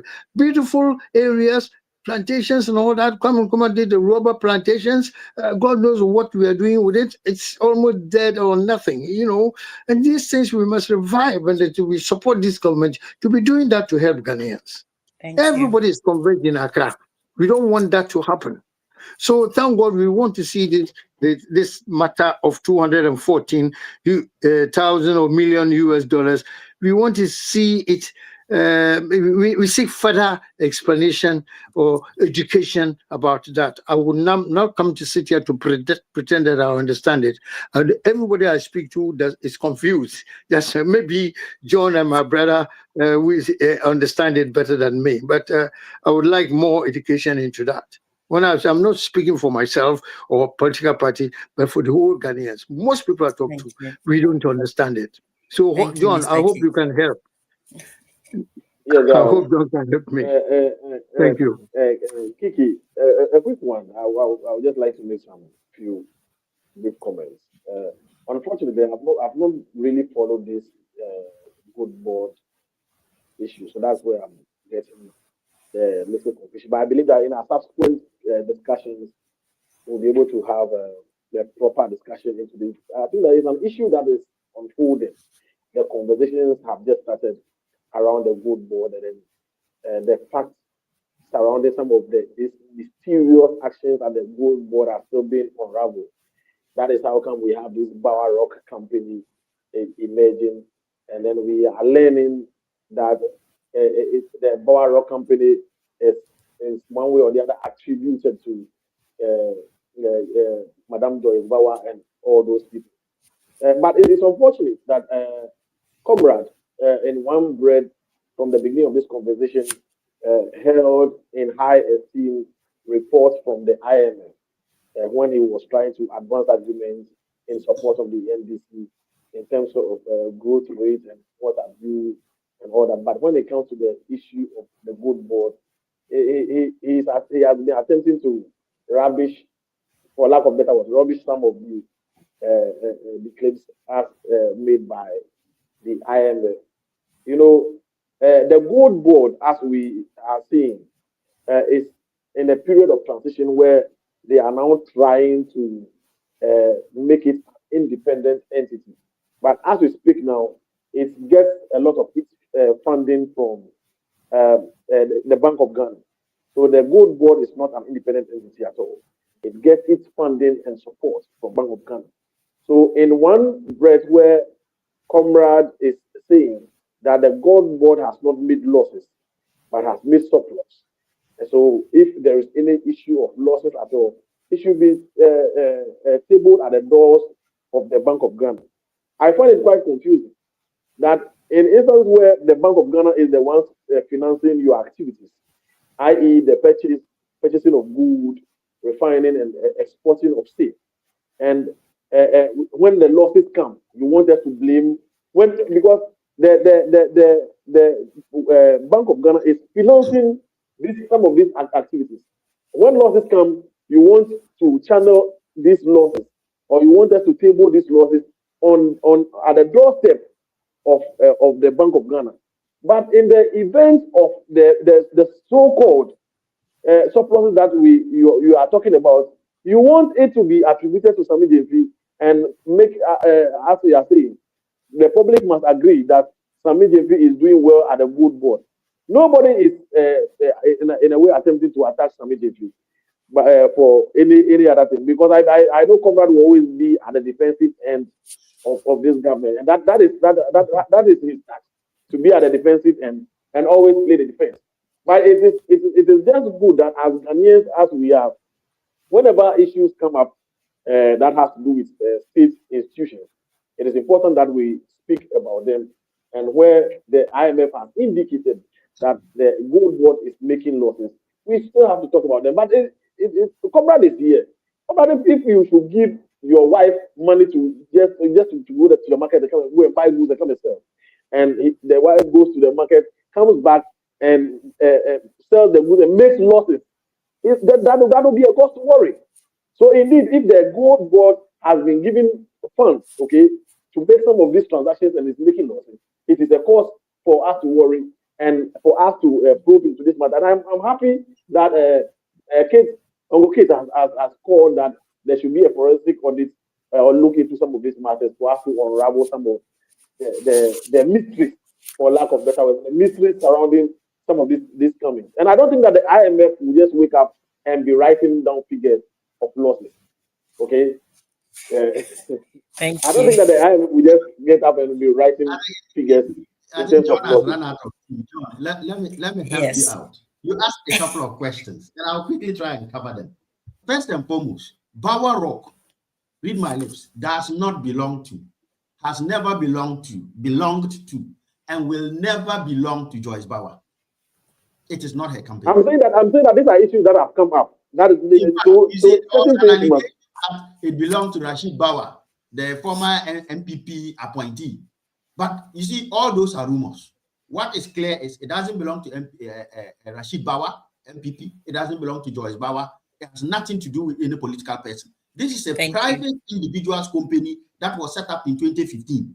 In fact, my brother, when you guys were doing gold for oil in 2023, you used Bower Rock. Was that Joyce Bower at the time you were using?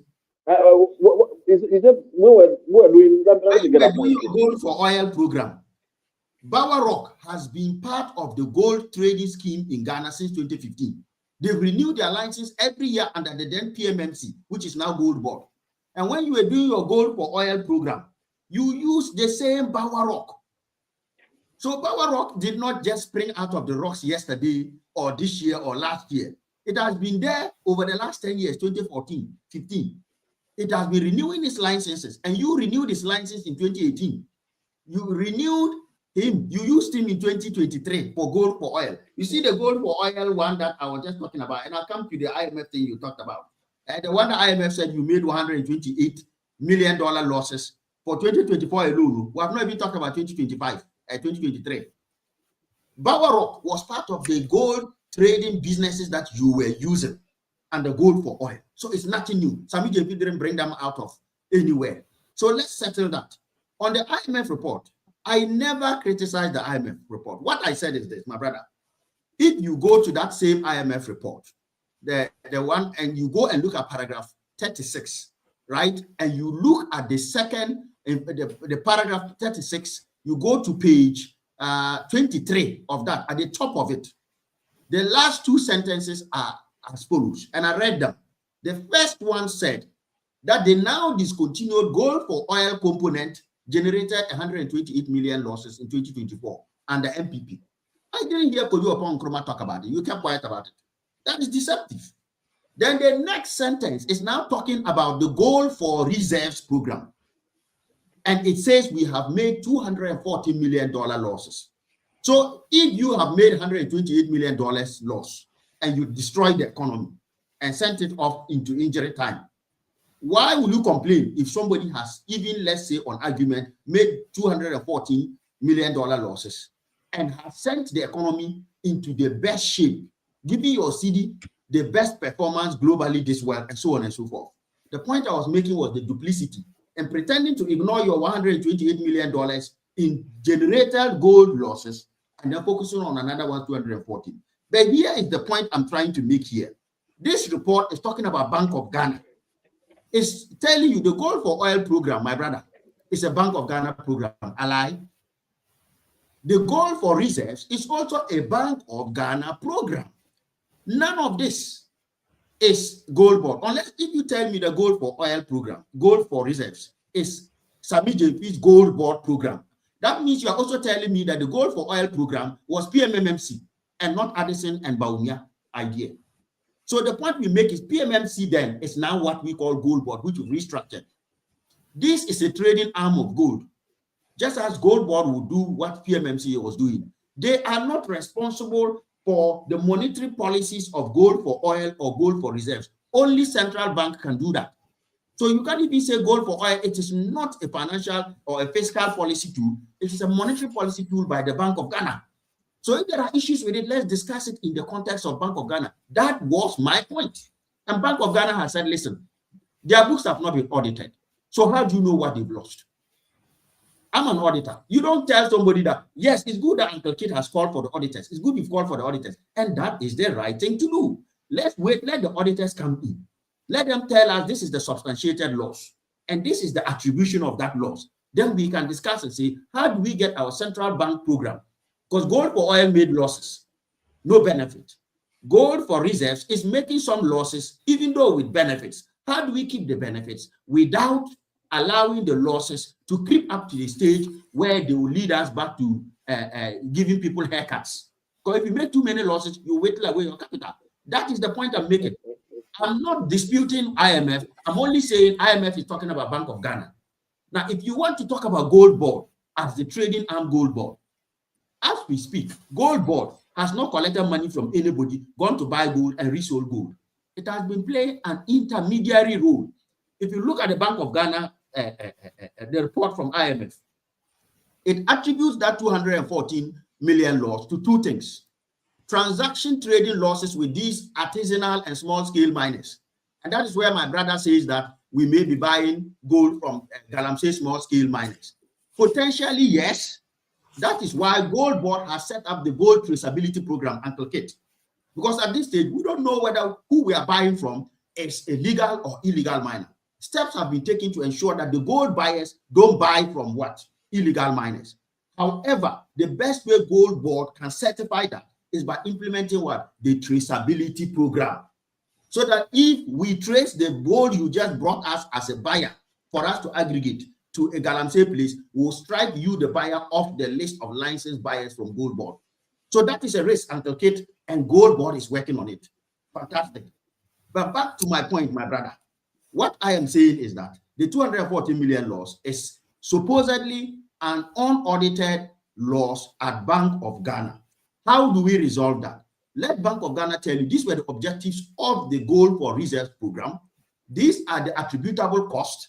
These are the benefits. When you do your revenue minus your cost, then you see whether you made a loss or a profit. You don't just take the cost alone. I go to work. I spend £1,000 on transport, on lunch, and everything a month. Then I declare that I make £1,000 loss. No, I need to take my salary. If my salary is 2,000 and my cost is 1,000, then I come back to you and say, the cost of 1,000 you are asking about, it has generated this revenue. And that is the difference. That is the scientific way we should approach this, my brother. But to be clear, Gold for Reserves is a policy tool for Bank of Ghana, not Gold Board. Just as Gold for Oil was for Bank of Ghana, not PMMC. So let's get those tools very clear. And from where I sit, we should learn what Gold Board has done for us in 12 months. If we carry on doing this, and let's say all things being equal, our CD continues to appreciate by 40% every year, sooner or later, one CD will be stronger than dollar. Because if we start from 17 and we are at 10 now, if next year we do the same thing, from 10 we are at 3. By year 3, we will move from 3 to what? An appreciation of 4, which means that we will be stronger. And not just through redenomination. Thank you. Thank you. A quick one. There was we never started from any 17 to $1. I think that in our quest to state the facts and mix them with new propaganda, it is important we also indicate that we never started anything. Remember that we are buggers, so we are the ones who monitor these things. You can check. You can check. Before we left office on December 7th, 2024, it was 14.7. 14.7. And it's now what? It's now 10.2. So I'm just trying to correct that there was no there was no point that. Thank you. Point accepted. Was 14.7. Now it's 10.2. So we have shaved off 4.5. Who pay we are who pay them, my brother? Thank you, Mr. Conrad. It's getting hot in the studios. Dear viewers, let's go for a quick commercial break. We'll be right back. Okay. That dream of studying and working abroad has been made much accessible to everyone, including you. So worry less about how you're going to get there, because we always make it happen. This is Staffinders Ghana Limited. We offer a highly professional guidance and support system, both in your university and visa application process. Staffinders Ghana Limited is a highly trusted agency of the University of the West of Scotland, one of the largest modern universities offering a range of academic, social, and sporting facilities. You can apply for undergraduate, master's and PhD in business and creative industries, education, social sciences, computing, engineering, physical sciences, health, and life sciences. Come through Staffinders, and for your studies, you get yourself a laptop or a £500 gift voucher. Call on +233 598 4888 04. WhatsApp on +44 7404 711 049. Send us an email or visit our website for more information.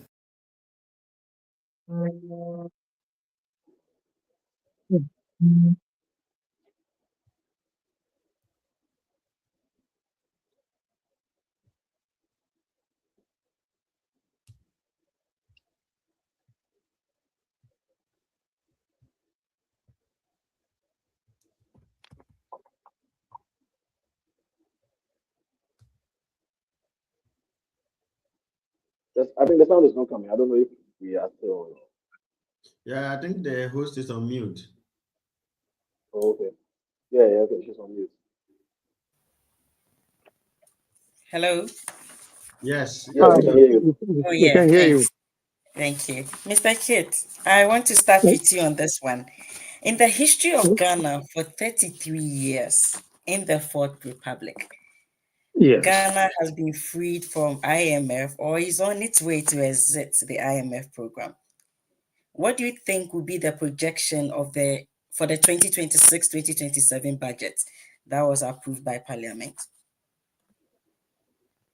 I think it is always good if we do not owe IMF anything at all. Those of us countries who are poor, we go to them. They do not come to us without we knocking at their doors.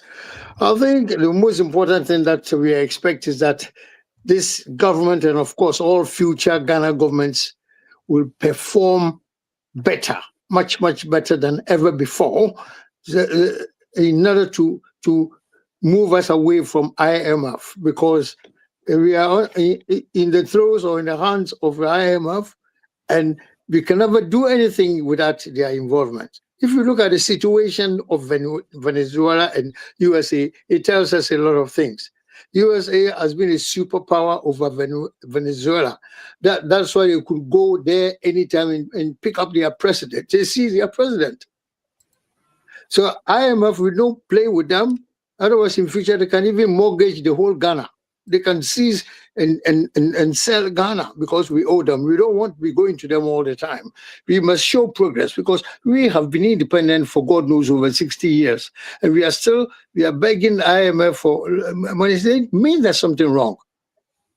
The only thing we do is that we hope to God that this current administration will do as they say, because I got quite honest with you, in 2016, Nana Akufo-Addo and the NPP came in with the perfect assurances through their manifesto. It was good.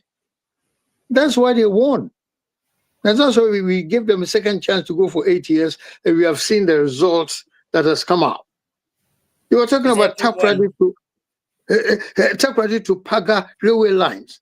I know I was born in a village called Takwa where there's railway. So we travel to Accra, Kumasi, Takrady by train. No problem, no accident, easy, quicker, faster. And today, railway services are dead in Ghana. They try to revive it. It's not going to work.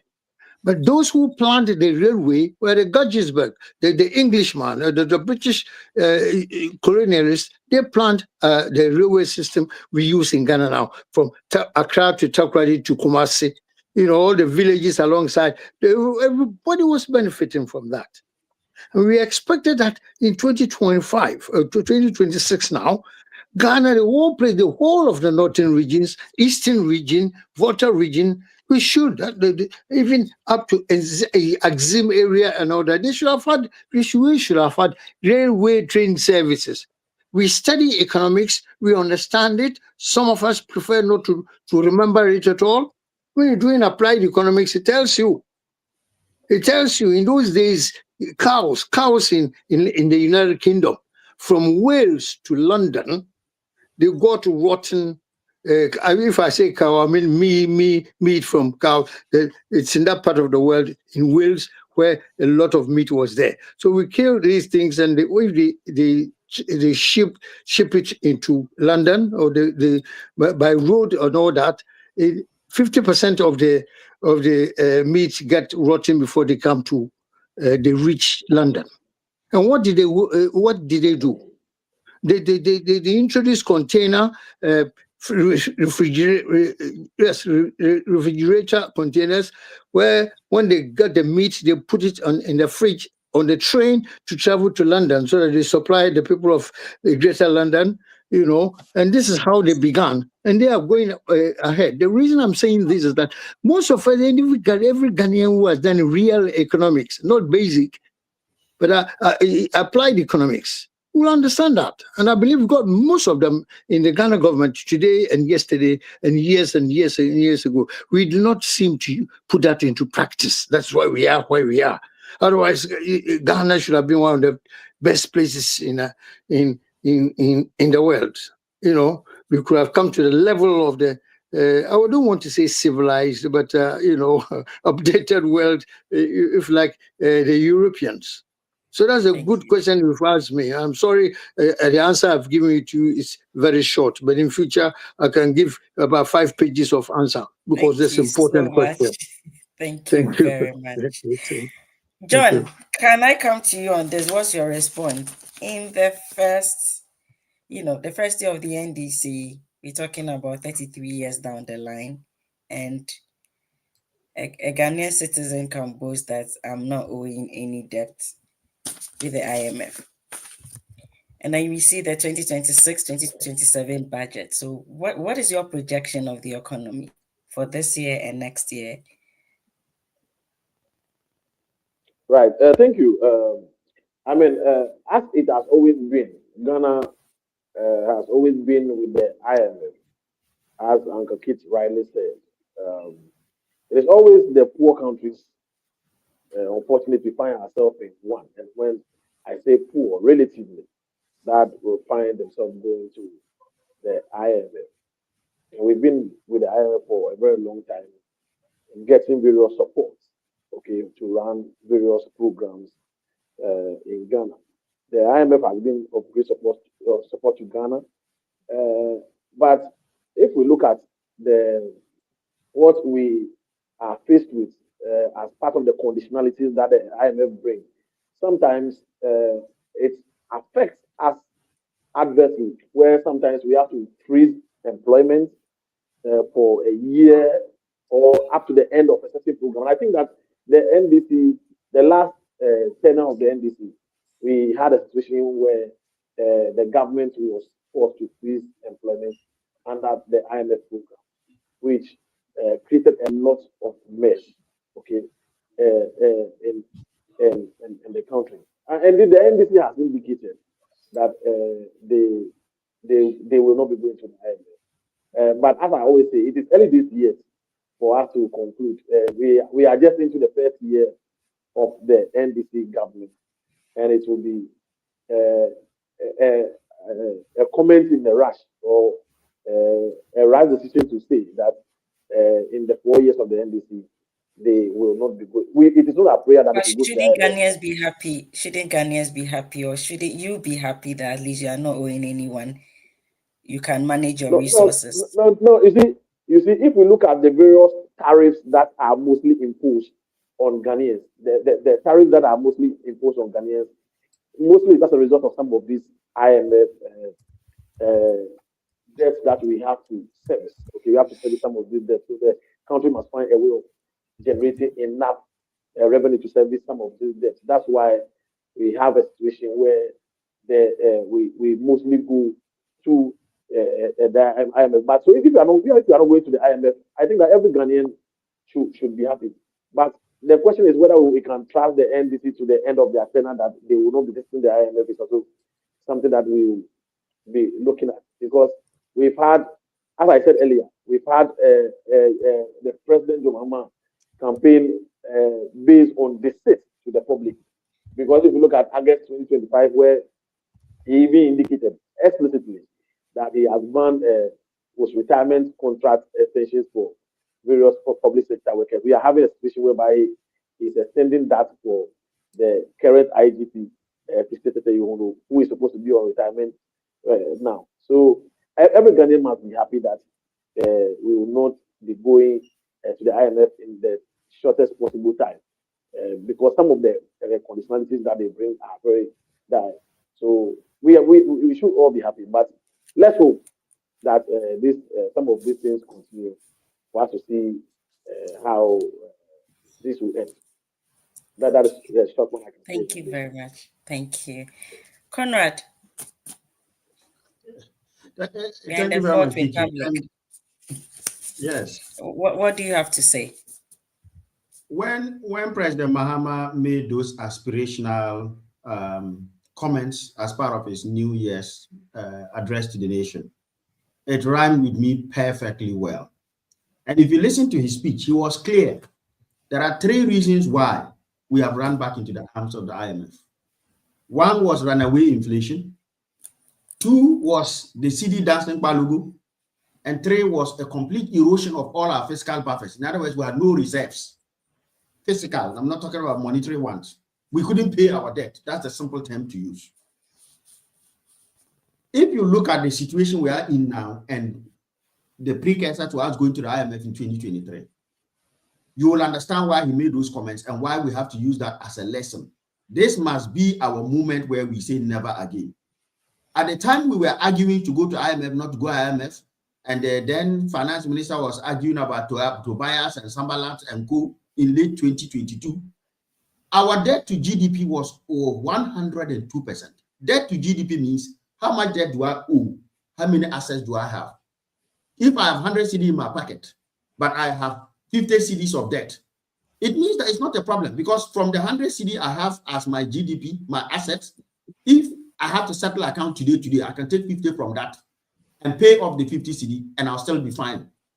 But if I have 102 CDs of debt and only 100 CD in my pocket, it means today, if they say, let's go and go a contact and I'll pay money, I can, all the 100 CD in my pocket, I have to borrow another 2 CDs from you, Kikie, before I can pay John, if he's my creditor. That was the shambolic situation in which we were. To make matters worse, our inflation was at 52% then. Meaning that for every single 10 CD in your pocket, it was only worth 4 CD 80 pesos. The other 5 CD 20 pesos was for Mr. Inflation. And then we couldn't pay our debts. We went to Eurobond people that were collecting money. We said, Naya, I'm broke, I can't pay. We didn't have money in the bank.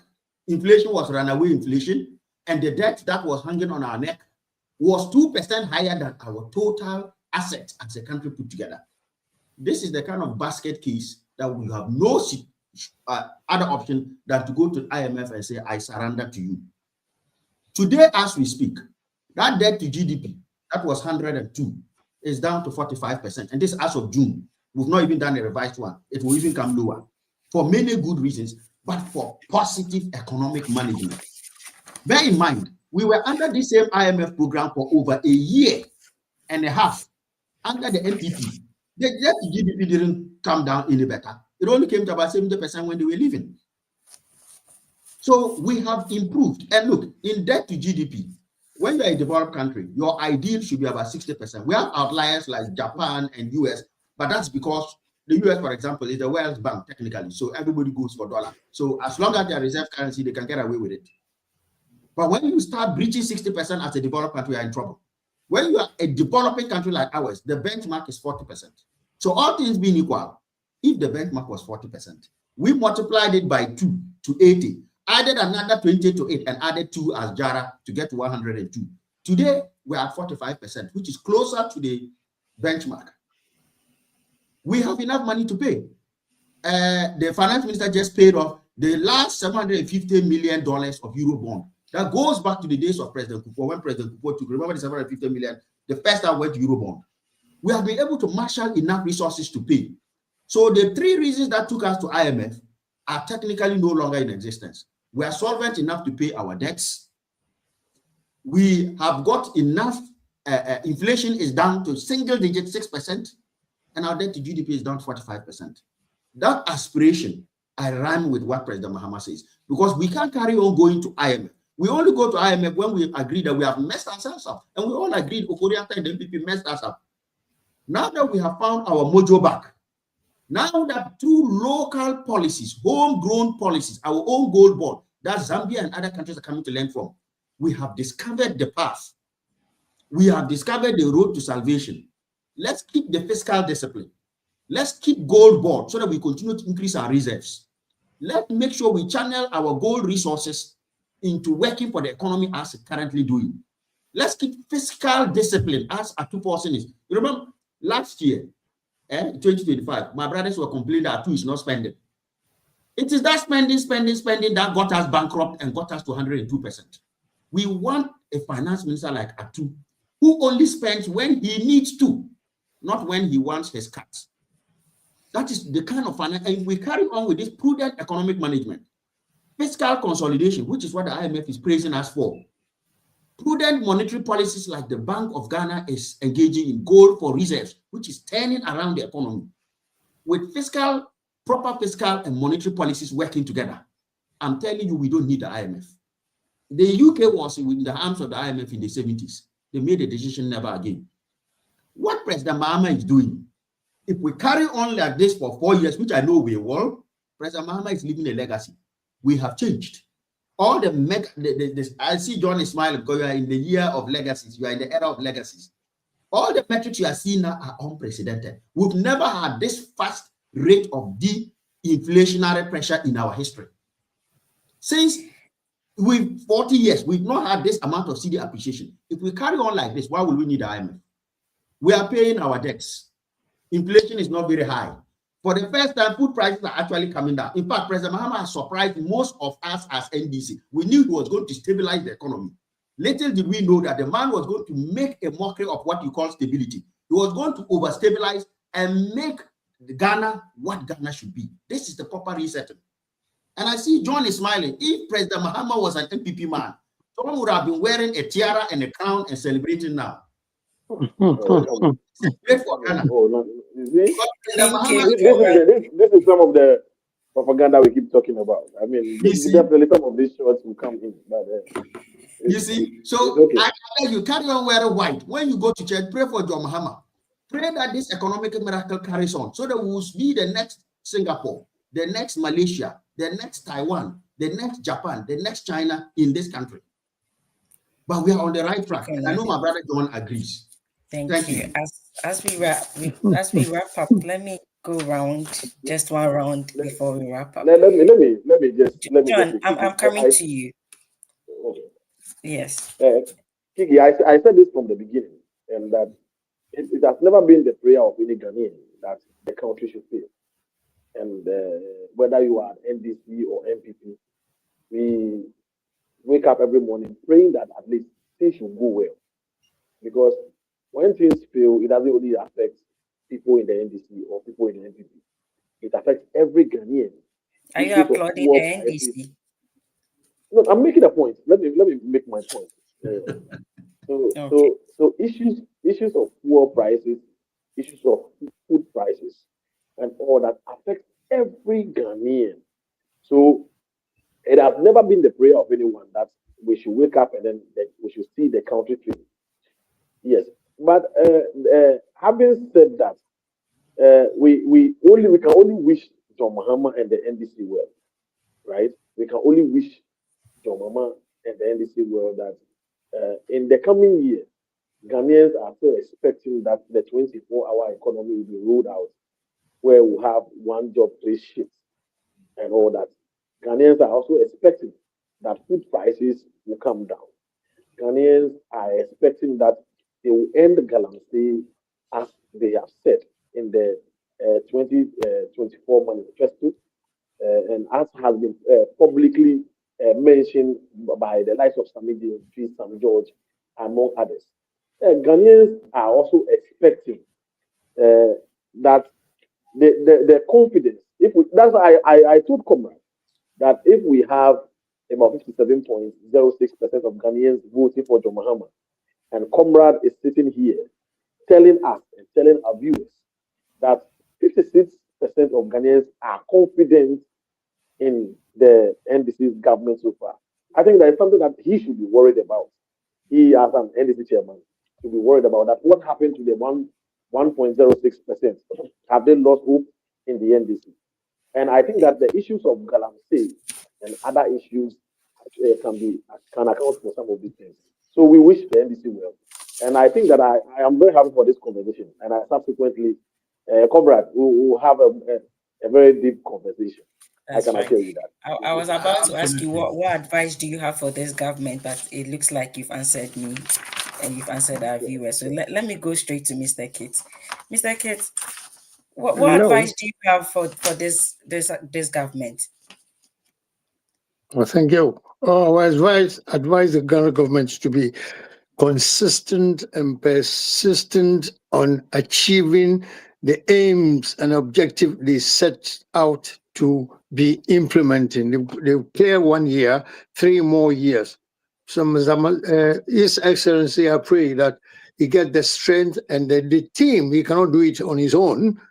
I wish him a proper team. He must inspect the team from time to time, monitor them. That's what the old Kwame Nkrumah started doing. That's why he built Peduasi Lodge.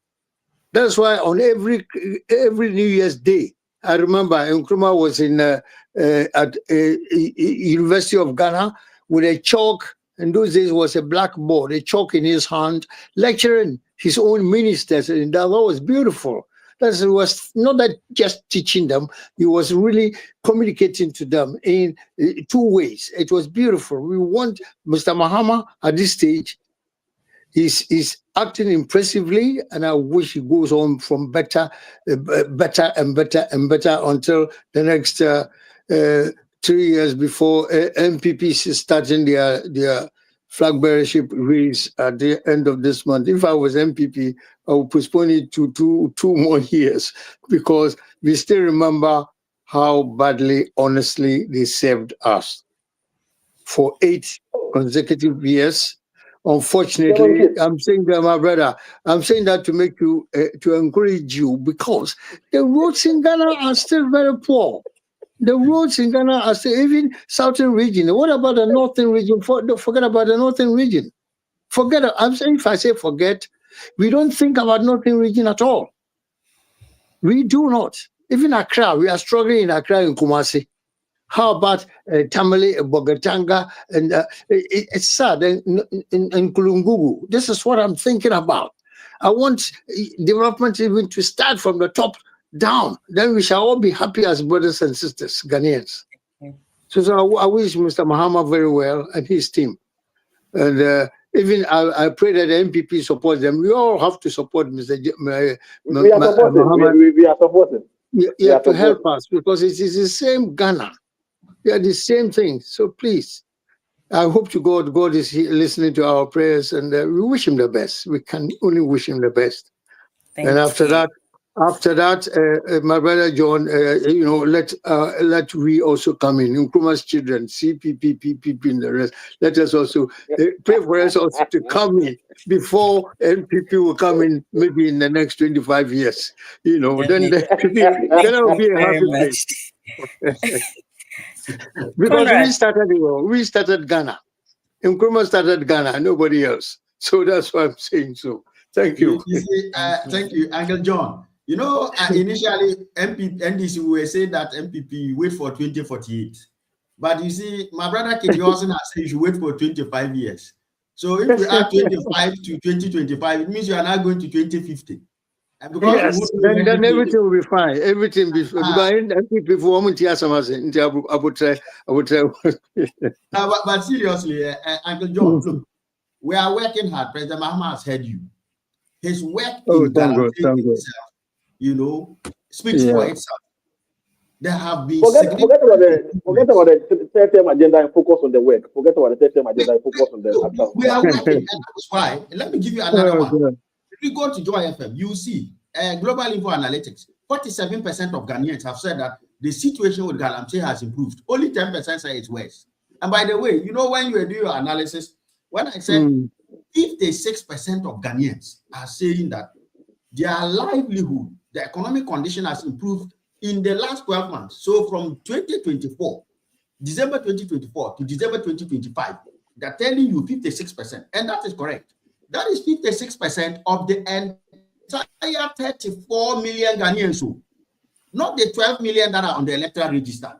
So when you are saying, look, if you take 50% of 34 million, already you are looking at about 17 million. That is almost 5 million more than the total register. So you and I would disagree on the sample space mostly used by Musa Dankwa. I mean, you and I, we have very different perspectives on the sample space used. But John, the reality is, if I agree with what you are saying, only 10%, 12% said their situation has worsened. So if we agree that 56% are aligned with the 58% that voted for President Mahama, it means the 12% is also aligned to the 38% that voted for MPP. Meaning MPP has dropped from 38.2% to 12%. That is dangerous for you, my brother. If God should grant that wish, as Uncle Kate said, it means you will even be here till 2070. And we don't want that to happen. Any last words for the government? What advice? Please, in 60 seconds. I think that the government is doing a great job. Everybody agrees. They should keep calm and carry on. Those are my words. keep calm from the storms of propaganda coming. Sami JP is safer than the word safe. Bank of Ghana has got our 1,001% absolute support. The Minister of Finance, Honorable Tuposon, has got our unquenching, undying support. President Mahama, of course, is beyond his peers, far above them. He is solidly on track. He's got our support. They should keep calm and carry on, as the old Englishman would say. We want more of the same as we saw in 2025. That's my message to my government. Absolutely. Thank you, viewers. Let's go for a quick commercial break before we wrap up. Stay tuned. That's it.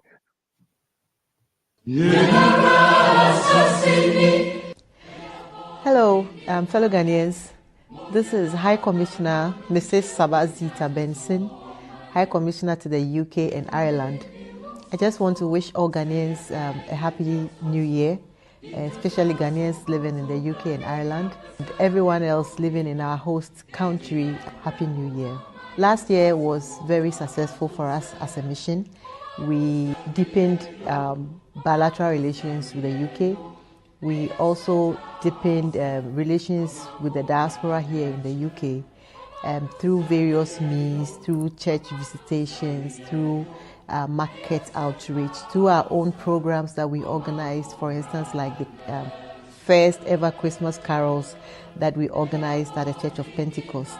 We also brought in the Ghana card. And as we speak, so far, we have about 241 applications, successful applications on the Ghana card, people who have received their Ghana card. We also resumed our mobile passport services. We did Manchester and we did Dublin.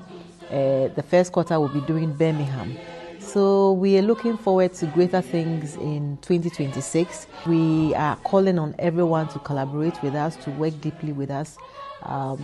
We want to get closer to the people in the diaspora. So as a mission, you'll be seeing us in your communities. You'll be seeing us working with you. We are looking at, for the first quarter of 2026, having some business forums, business summits. We encourage you to look forward to our business summits that we'll be organizing soon. Details will be out soon.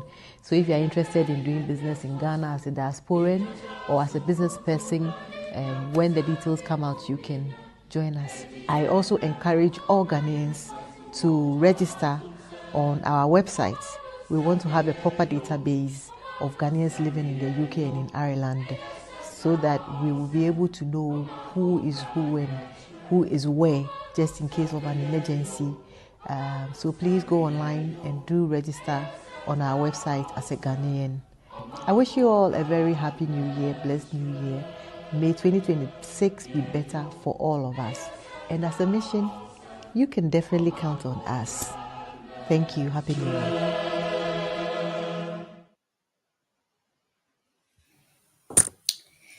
Welcome back and thanks for staying with us. That's a wrap on today's discussion on Ghana's economy. Thanks to our panelists and to you viewers for staying in and sharing with us on this wonderful journey of conversation beyond borders. Up until next week, remember to stay tuned and stay curious. Have a happy holiday. Good night. Merry Christmas to the great and good of the NDC UK and Ireland chapter, and a happy new year to come in the next few hours. This evening, I come to your homes with fraternal greetings in comradeship and in gratitude to thank you for the year 2025, for the dedication, the commitment, the perseverance, and for the beautiful journey and comradeship in 2025. Together, we have made great achievements. We have done a lot to take our chapter to the next level. We have continued to integrate more branches and continue to strengthen our operational processes, digitizing our applications fully to ensure that we are smooth as an organization in our operations. I want to thank you and thank the Almighty God for your life and for the life of President Mahama and the Vice President, Professor J. Nana Opoku-Agyeman, and of course for the lives and dedication of all the ministers, appointees, and the many teaming members of the NDC and general Ghanaians who have worked hard to ensure that our economic gains in 2025 have been of our kin, our folk in Ghana. May 2026 bring us better tidings. May our dreams continue to be realized as family, as individuals, as a chapter, as a party, as a country. May the good Lord shine upon us in 2026 and give us the strength and the perseverance to achieve our objectives as a chapter, achieve our objectives as a party, achieve our objectives as a government. I trust the Lord will bless us all with good health and give us the realizing of the dreams that we seek in 2026. May the good Lord bless us all and give us the strength to continue to ensure that His will is done in our lives. Stay blessed, comrades, and enjoy 2026.